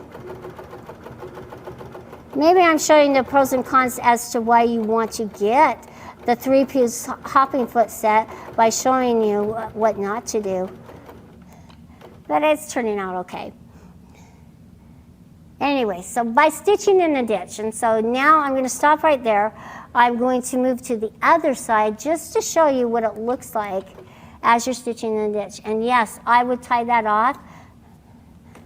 Okay, so I want to come here, and I'm just going to show you again what you're going to do to stabilize it. And that means going around each of the blocks or just around this section of the block. You decide how much you want to stitch in the ditch, how much you need stabilized. If you're using automation and like multi-block placement, it's something I would absolutely do because it will shift and move on you. So let's just keep going. All right, you can only see so much stitching in the ditch. I can't wait to get started. Okay, you'll notice that by stabilizing it, now I have 2 points of stability. I have the top and the bottom. Now this section of my quilt's not going anywhere. That's why stitching in a ditch is so important. So, as you're quilting, just remember the little details. Stitching in the ditch, using the metal bobbins, using the correct feet for while you're quilting. I can't wait to show you the end results. I'm going to have a lot of fun using different techniques and my designs, and I'm going to go all hog wild. And when you see it, you'll see a cute little fun quilt that I didn't use any automation on. Thanks for joining me. I can't wait to see you next time. Take care and have a wonderful fall holiday.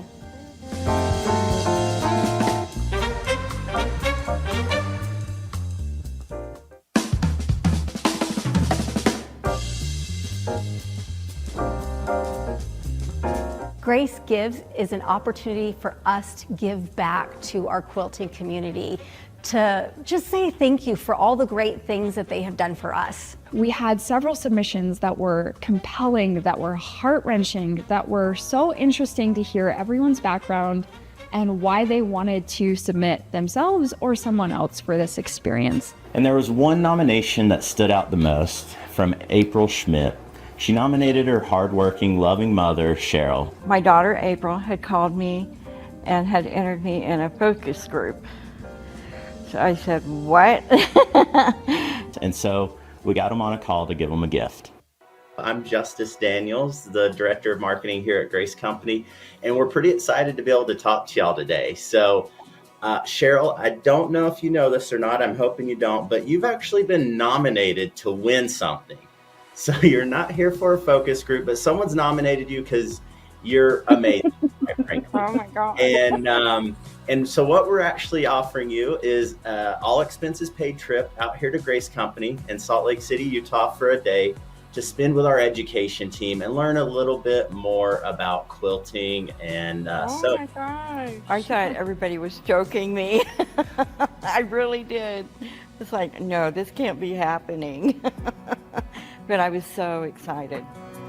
We're almost to the airport and it's gonna be so fun! Woo! Sabrina came with me to pick Cheryl up from the airport and we were so excited to meet her. When we saw her, she just had the biggest smile on her face. Cheryl got here bright and early in the morning, and I got to take her around to tour the facility, introduce her to many of the members of our team. Her energy and her excitement was contagious, and we just could not wait to get her in the studio and get her started. So one of the things I think is really important is just the idea of color theory. And learning to lay out your I've been quilt quilting for 5 or 6 years. I haven't done piecing. And I think a lot of it is just being afraid to try it. Just not very much self-confidence. One thing she said that she wanted to learn was how to do different kind of star points. Blocks and stripes are mainly what I've been doing. So definitely want to expand. When you get going on one, do you ever run out of what you were needed an extra piece or something, and then you can't? We started out with some piecing, some basic half square triangles and some flying geese, and we taught her how to use the TrueCut system. Probably the most frustrating part was chain piecing, because I'm not used to that. I'm used to cutting every piece and then going on. Once I got the hang of it, it's a lot easier and it's a lot faster. Saves you time. We had an opportunity to make the Sawtooth Star, to make the Ohio Star, and we did it alongside her. So we had the two machines going. We really wanted this experience to feel like a small little quilt guild, so she could really experience what it's like to quilt with many quilters at the same time. And so there was like 3 of us, and we all had little projects that we were working on while Cheryl was learning some of her techniques. Sabrina made sure to teach her how to nest her seams and how to press her blocks in a way that your points will line up, how to pin in the correct ways. I showed her how to mark the centers, corner to corner of your square, overlap your smaller squares, how to press them open, and continue that process until you have your 4 at a time flying geese, and then how to trim them. My favorite part so far has been the star, doing the star part. I've always wanted to do that. So now we know how to do it. We got through our piecing and it was fun. I got to learn something just as much as Cheryl did. And one of the things that she also wanted to learn about was how to bind a quilt. How do you finish this when you're done quilting and all of that?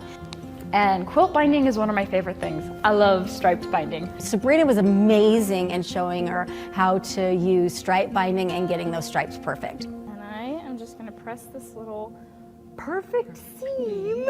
Being able to have those ends meet up perfectly was the most satisfying thing in the world. Oh, I'm so excited. It's because I'm here. It is. You're a good luck charm, Cheryl. We ended up taking her out to lunch. For dinner, we took shop. Here, introducing Cheryl to classic Salt Lake pizza. I'm a bakery snob, and there's this bakery that is my favorite, and so we're gonna show her not just the savory side of Salt Lake, but the sweet side of Salt Lake as well. We took her to a local quilt shop, and she just kind of got to see what there is and where we had bought some of her fabric for this experience. There's not a lot of quilt shops near her, and I think it was a good hour or 2 away if she wanted to go to a nice one. So she really enjoyed that experience of seeing at least one of our quilt shops in the area. Cheryl likes to give all her projects away. Although she's got a few, I know she was like, I'm not giving this away. But one of the stories that just really spoke to me and hit me hard in the heart was when she talked about this quilt that she made for this little girl. I have a neighbor that her little girl has cancer. So I made her one just last week and took over to her.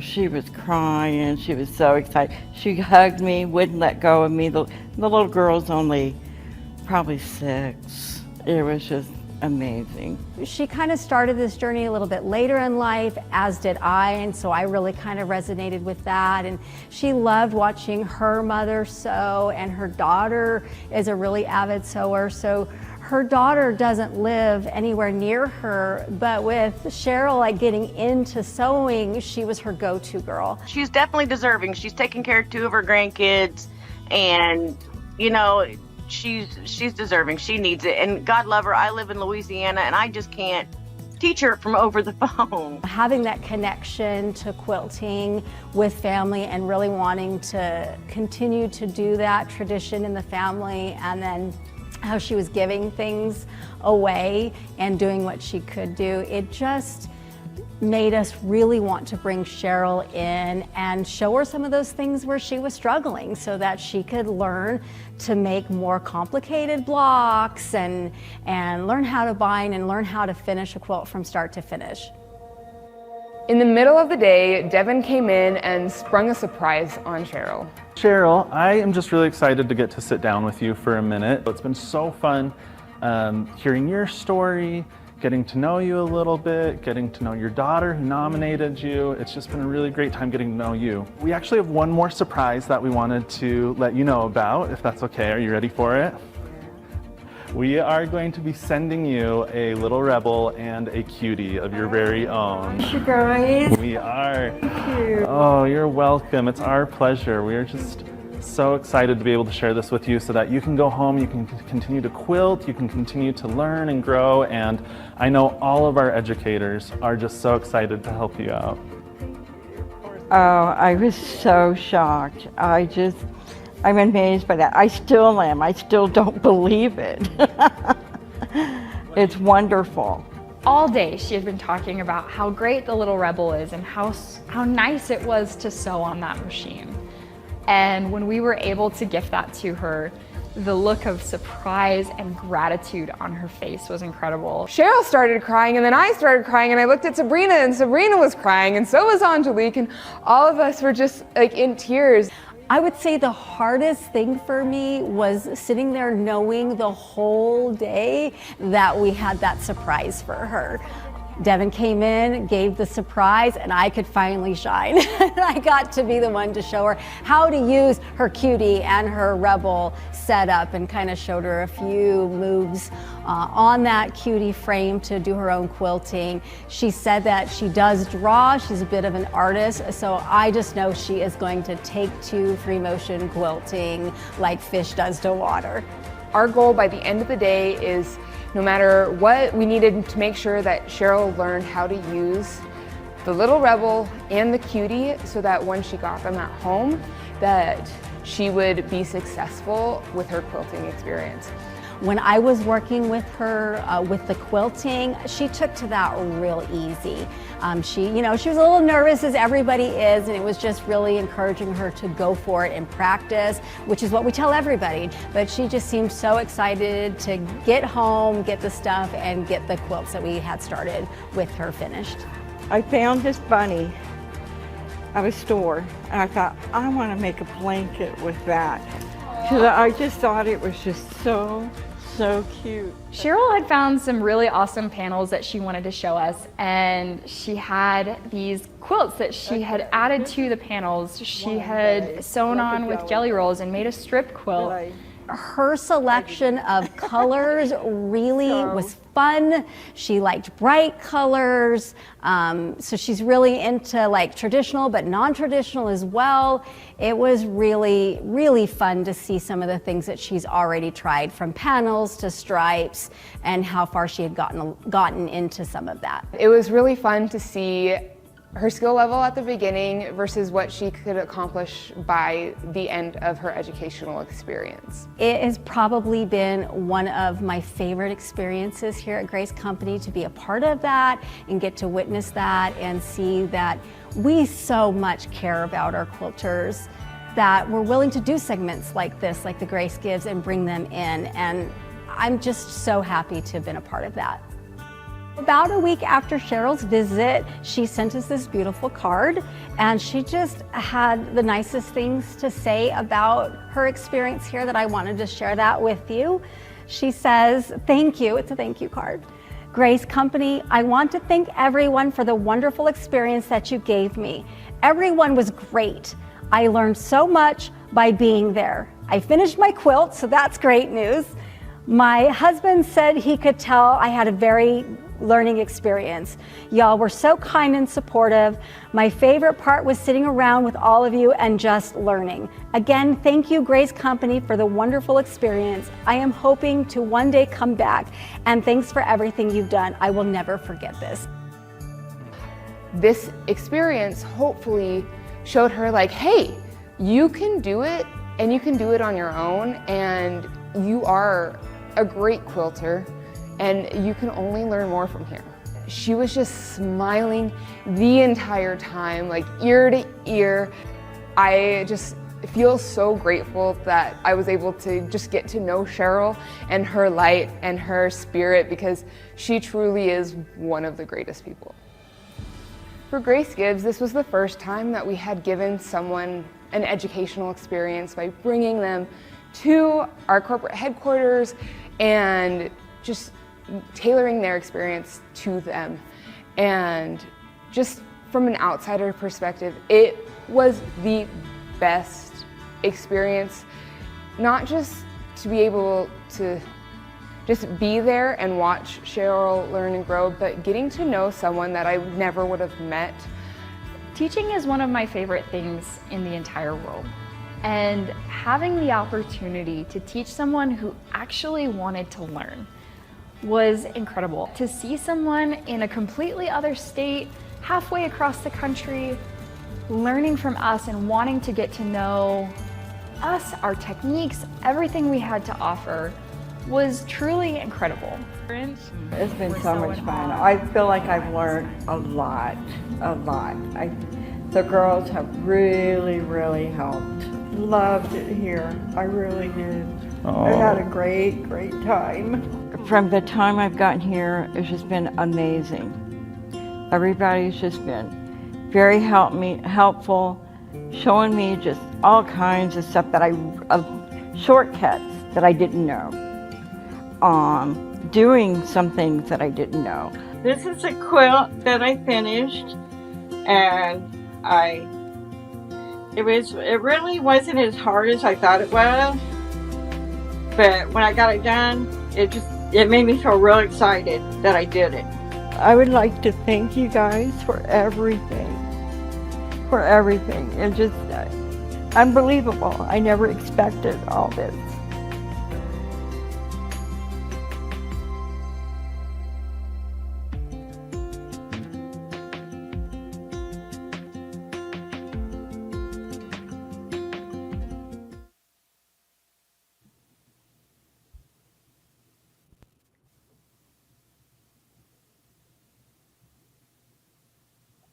Oops, I think we're just waiting on sound.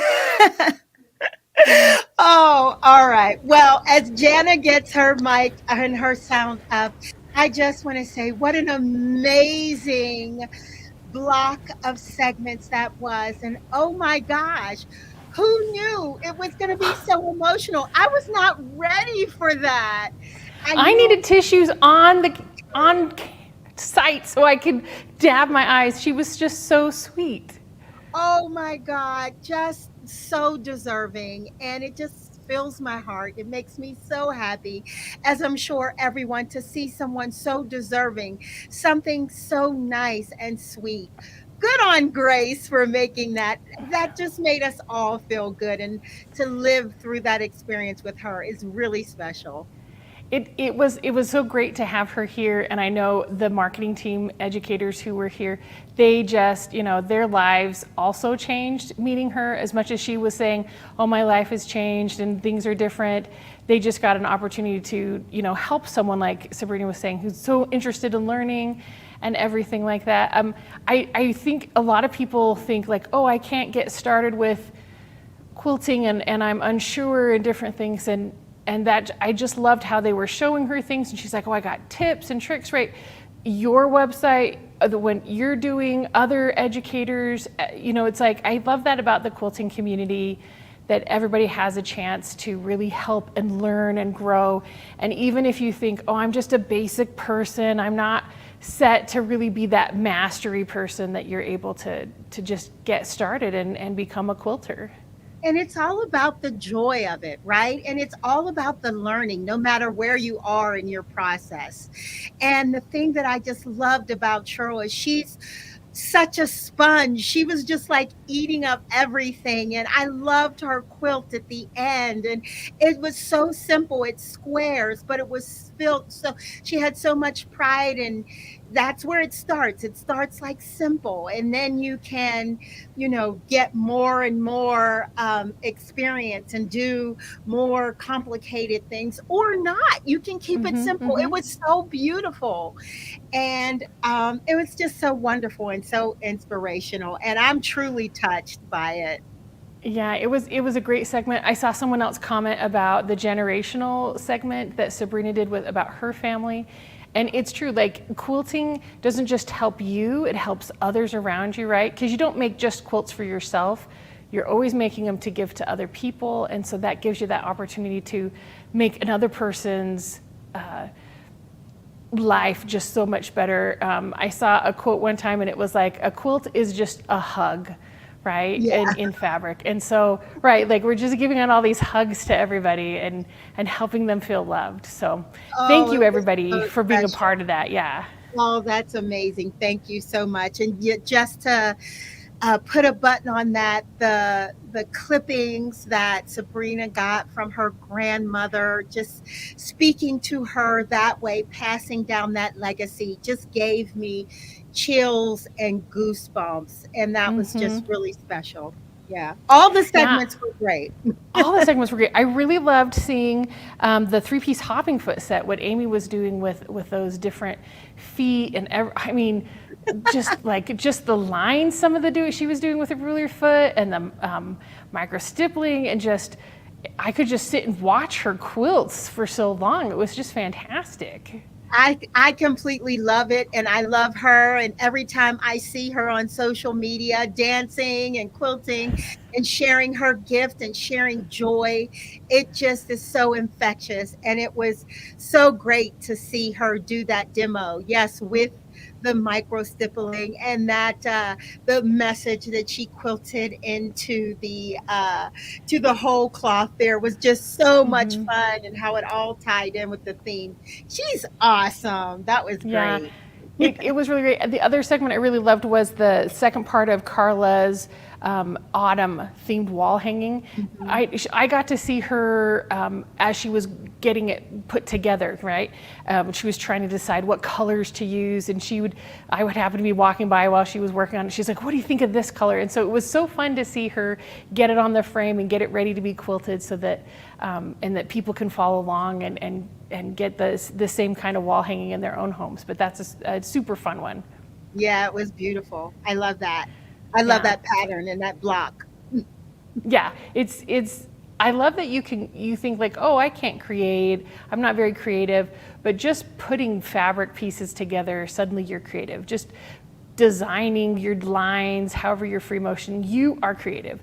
Just wanting to quilt means that you're creative. Even if you're following someone else's pattern and someone else's packet together, you're a creative person. So don't, whatever you're doing, make sure that you remind yourself how creative you are. Everybody's on their quilting journey in a different spot, and so you are in the space where you need to be to continue on your quilting journey, and we're here to help you with that. So thank you for joining us for Fall Festival, because we love having you here and love having all these comments that are coming in, questions, things about the segments. So I just want to cover a couple of things that we've had some questions about. One is about patterns. People have asked, are patterns available? They will be, if we have a pattern for it, it will be available on the re-segment watch. So coming up all this month, we'll have them available on the pattern, on the platform, and on YouTube, that you can rewatch it, and we'll put those patterns on the rewatch on the platform. So if you're thinking, oh gosh, I want to put that together, you'll have that pattern available. We just need to collect them all and get them up on top of the platform for you. And then you can take your time and go through it. Yes. And pause and keep going. Yeah. Get your coffee, dance a little bit, and come back and quilt. I always think too, when you're quilting, it's like, go lay down on the couch and visualize what you're going to quilt, and then come and then actually do the quilting. Yes. That sounds familiar. A mind break, yeah. Have you been in my living room? We've got cameras everywhere. Yeah, so another thing I wanted to remind everybody about is our specials that we've got going on. These are available. We've had some questions if they can get them from their local dealers. Yes, if it's a local Grace Company dealer, so they carry our product, you can get these specials through them. Now, sometimes people will say, well, there's no dealer near me. Send us an email, send us in our chat or whatever. If there's a local shop and you're like, you know what, this is my shop, there's no Grace dealer near me, I would love for them to be a Grace Company dealer. Send us information about that, and we can contact their shop about finding out who they are. But you can contact your local Grace dealer and find out which one is closest to you by using your zip code or state. You go to graceframe.com/en/dealers/locator, and that way you'll be able to get find who is closest to you. And if there isn't one closer to you and you find out, then yes, send us an information, chat it in, email, give us a call, and we'll be able to contact them and say, hey, we know people who would buy product from you, so let's set you up and to become a Grace dealer. So another question that we've got from people is they're asking about some of the specials when they go through. So the reminder of the flash sale is going to be happening through October 6th. That's on the unique 16X Elite, 19X Elite, and 21X Elite machines. Those are on special. They come with that amazing accessory pack. That's the 16 pack of finesse thread, the luminous light bar, the 2 circle cutter blades with the circle cutter, the True Sharp 2 power sharpener, the linear sharpener, the extra true grips, and that TrueCut Ultimate Cutting Collection, which comes with so much stuff. The 45 comfort cutter, 5-pack of 45mm blades, so you have all that taken care of. The cutting mat, the non-slip pad, the circle cutter, 3 triangle rulers, 3 rectangle rulers, and 3 square rulers, and then your 9 packs of true grips. I know it says 4 extra, but the cutting collection has 5 in it already, and then you're getting the 4 extra packs in there. So that's going to be an amazing accessory pack, whichever machine you're buying. Over $1,300 value is going to be available. And again, those machines are the 16X Elite. That one's going to be $5,049. The 19X Elite is going to be $6,999, and the 21X Elite is $549. Sorry, 16 inches of throat space, 19 inches of throat space, 21 inches of throat space. That 16X Elite is 2,100 stitches per minute. The 19 and the 21 are 2,600 stitches per minute. Fantastic amount of space. You've got that wonderful large screen. The 7 inches allows you that extra customer service interface. It only happens on the Elite machines. It's like your instruction manual just on the screen. So when you put your instruction manual in that safe place, you can put that away and just not worry about it and just go to your screen and get all of that taken care of that way. So again, those are all happening. And then we've got our TrueCut special pricing, 15% all TrueCut combos. You can see there are a myriad of items that are coming in our different combos. So anything that says combo or collection on our site or any of our dealer sites, 15% off. Great time to get started with TrueCut. I loved, someone commented they bought some TrueCut stuff, and they said, I don't use anything else now. I only use TrueCut, and in fact, I started buying it for other people. So she's a believer in TrueCut. Yeah. Are you one of those people, Kina? Yeah, once you have it, that's really all you need. It's the cutters, the sharpers, the grips, the rulers, the whole kit caboodle, and you know, you have it all there. It all works together. It all works for and with everything. It's amazing. Yeah, and what I love about it is you can build slowly, right? Like that's the same thing with any of the Grace products. If you don't have your space or the money at the moment, it's kind of modular. You can build for what your space is. Same thing with TrueCut. Get started with a cutter, right? That comfort cutter, it's great. It's not going to hurt your hands at all. It's really a wonderful piece. Get that started, work with your rulers, gradually add in the other rulers. But the nice thing with the combos, you can get the whole thing going, and so you're set to go. And then our finesse thread is buy 3, get 1 free. The lesser item is going to be the free item. So that includes bobbins, variegated, solid, 1,500 yard cone, 150 weight thread, 3-ply. It's 100% polyester. Don't let that scare you because it has the look and feel of cotton. And so you're able to use it like cotton without having to worry about, oh, it has that strength of the polyester. Now, Kina, what is your favorite color of the finesse right now that you've been using? Ooh, and I'm terrible with the names of the colors, but it's a variegated. It has like the yellow and the blues in it. It has like the greenish blue and the variegated. And I love variegated threads because they blend in nicely.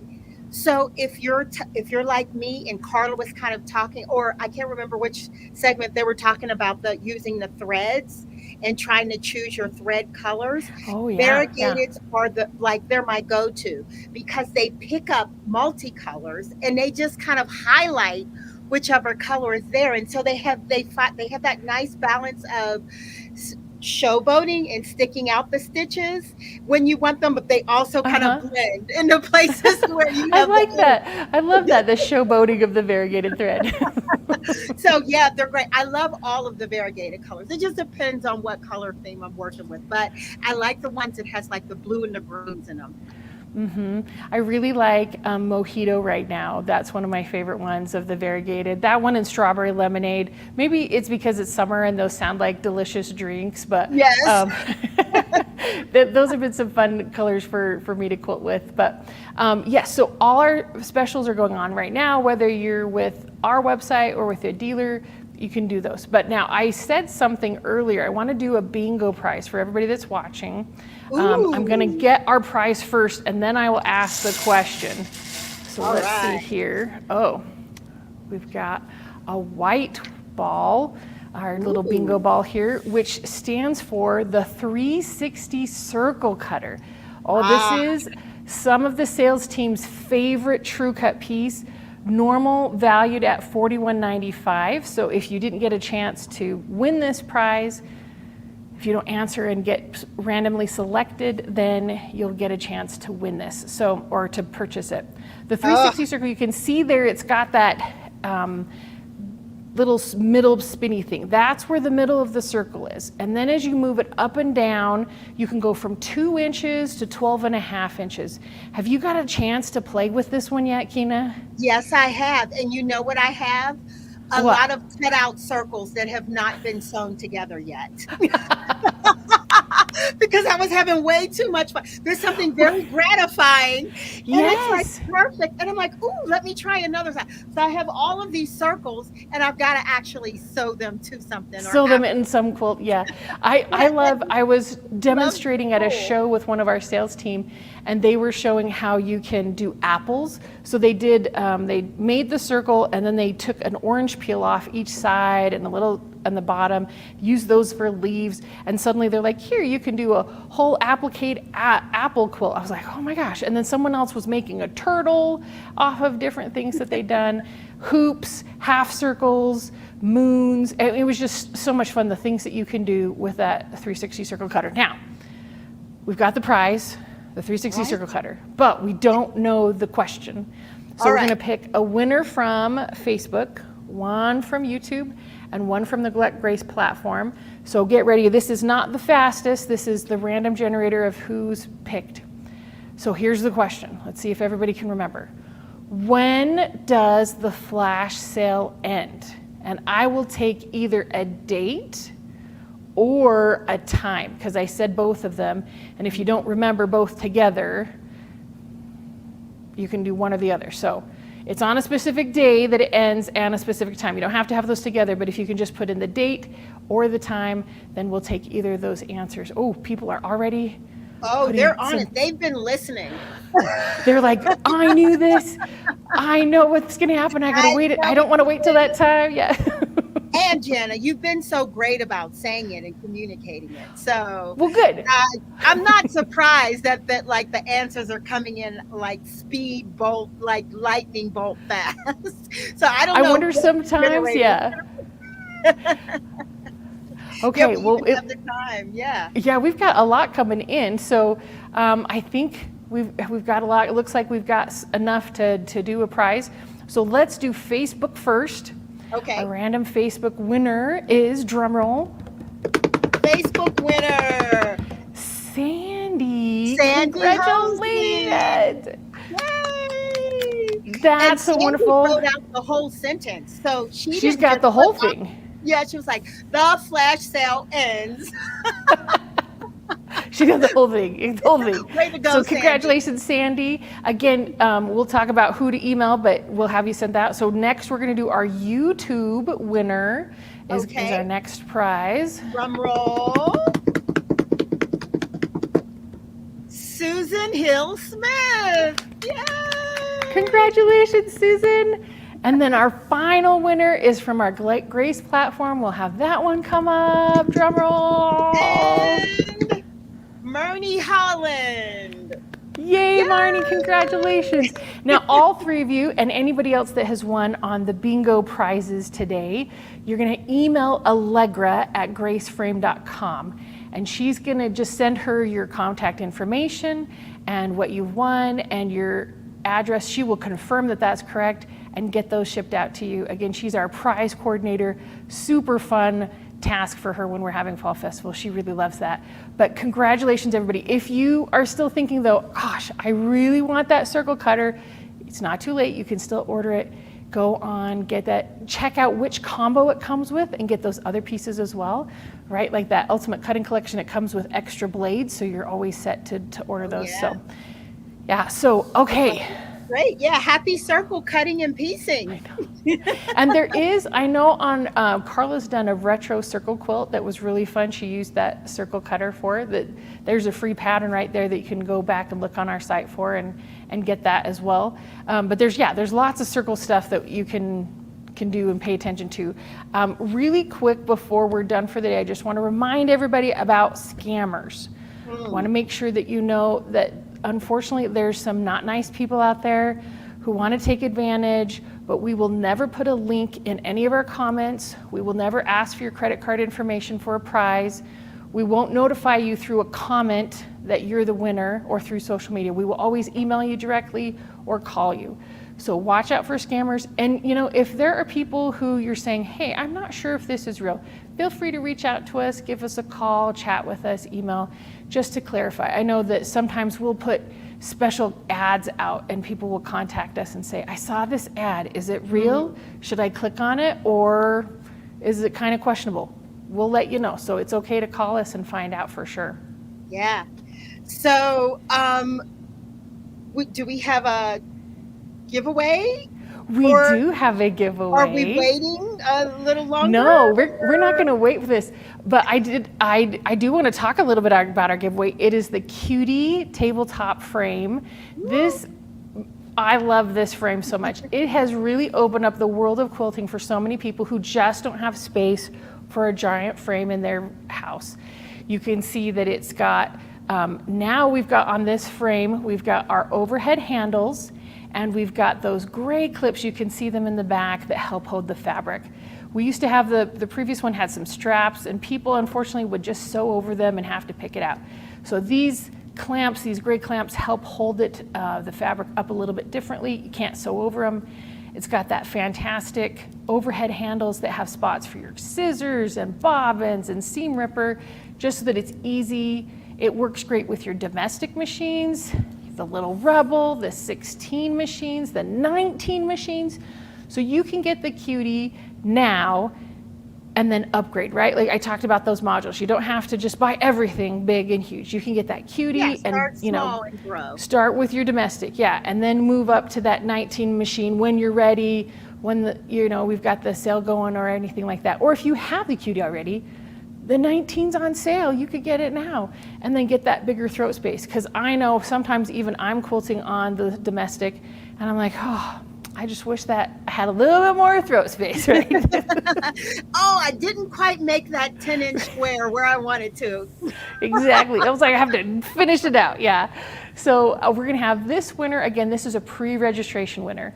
So the pre-registration winner, you just signed up on our website. As you've registered, it set you. So if you're watching this or you've gotten your sign up, that's how you register for that one. And we have chosen it from that. So if you haven't signed up yet, go on to our site, get pre-registered so that you can get all set. We'll have someone put it in the links directly to that site, or you can go to our website and go to the events page and get to that section. But I think we should have this giveaway right now, don't you think? Like, yes. We do a drum roll? Okay. So. All right, ready? And drum roll! Catherine Bolin is the winner. Oh, congratulations, Catherine. Oh my goodness, I am so excited for you. We will have Allegra reach out to you about this frame because we have your information, and just to make sure we have your address all correct. It's going to be so much fun. Even if you already have a Longarm. I talked to a guy at a show last year, and we had talked about him getting a 21X Elite and a big Evolution Elite frame. And then I had done a presentation on the Cutie on the stage, and I came back to the booth, and he comes back and he's like, why didn't you guys tell me about the Cutie? And the salesperson was helping him said, well, you were getting the 21 and the Evolution. He's like, I travel, I could use the Cutie. So just don't think that, oh, I don't need the Cutie because I got everything else. You can use the Cutie, travel with it, go to guild meetings, whatever you're needing to do. But there is a special surprise I've been saving for the end. Uh-oh. So tomorrow we're announcing a new product. We haven't talked about it yet. This is the first place to see it. It's going to be at the end, so come watch tomorrow and hold out to the end. We're just going to do a quick look at what might be underneath the curtain to see what we'd be talking about. So you can see it right there. I can't see, Janna. It's covered. It's covered. Oh no. So yes, this is going to be our new announcement, our new product that's coming out. Be the first to see it. Now, I'm not going to say we might have strategically put some things around it so you can't see the exact size of what it is. So is it bigger? Is it smaller? We're not going to tell you. We're just saying come tomorrow, come see the specials, come see what's happening, see it here first, be the first people, and then you guys can talk about it all on the chats and social media and everything like that. Yeah, Speaking of social media, tomorrow. yeah, the unveiling's tomorrow. Along with the unveiling, more great giveaways, more great inspirations, more great demos and segments. So you want to definitely come back tomorrow for the finale of the news of the big giveaway. And just to go over what that giveaway is, we're giving a Sure Stitch Elite away tomorrow. That TrueCut Master Cutting Collection is tomorrow. And our big grand prize, like you were saying, the 19X Elite, Evolution Elite, automation, everything that comes with that. It's super exciting. So again, if you haven't registered for the event, make sure you register. And like we were saying before about social media, we want to make sure everybody's following us on social media. So we are on Facebook, we're on Instagram, we're on TikTok and YouTube and Pinterest. You can see all those handles right there. / Grace Company Quilting, at Grace Company Quilting, at Grace Company, the Grace Company, Grace Company Quilting. So whichever one you love the most, or if you're like me and you're on all of them for different reasons, you can follow us, find out things that are happening ahead of time. You can come find out what the new announcement is and then talk about it on social media with everybody and see all the fun things that are happening. And if you're following Kina, if you haven't had a chance yet, we've got Kina's handles, right? Instagram at Kina Quilts and Facebook at Kina Quilts. Mm-hmm. And website, KinaQuiltStudio.com. Yeah, great. I'd love to engage with everyone or anyone.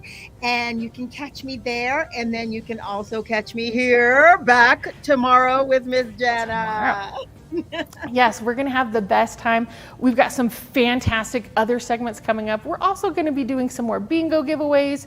So, when we're live, keep writing down those things and we'll have questions that we come up with and have you answer. So again, you don't have to be present to win those pre-registration giveaways, but isn't it more fun if you are? Because then everybody's saying congratulations and you can say thank you for me being so lucky and wonderful and getting to have that wonderful segment. So absolutely. But thank you everybody for joining us today, day 1 of Fall Festival. Join us tomorrow for day 2. Again, we're going to have that wonderful announcement. We have our grand prize and we're gonna have more of me and Kina. So why wouldn't you stick around for that? All right. I hope that's enough to bring you back. I know I'll be back. Thanks. And it's always fun hanging out with you, Janna. Even though it's not in person, we're here together and I look forward to seeing you and hopefully everybody else. Bring a friend back with you tomorrow. Yes. It's gonna be a lot of fun. It is gonna be fun. Thanks so much, Kina.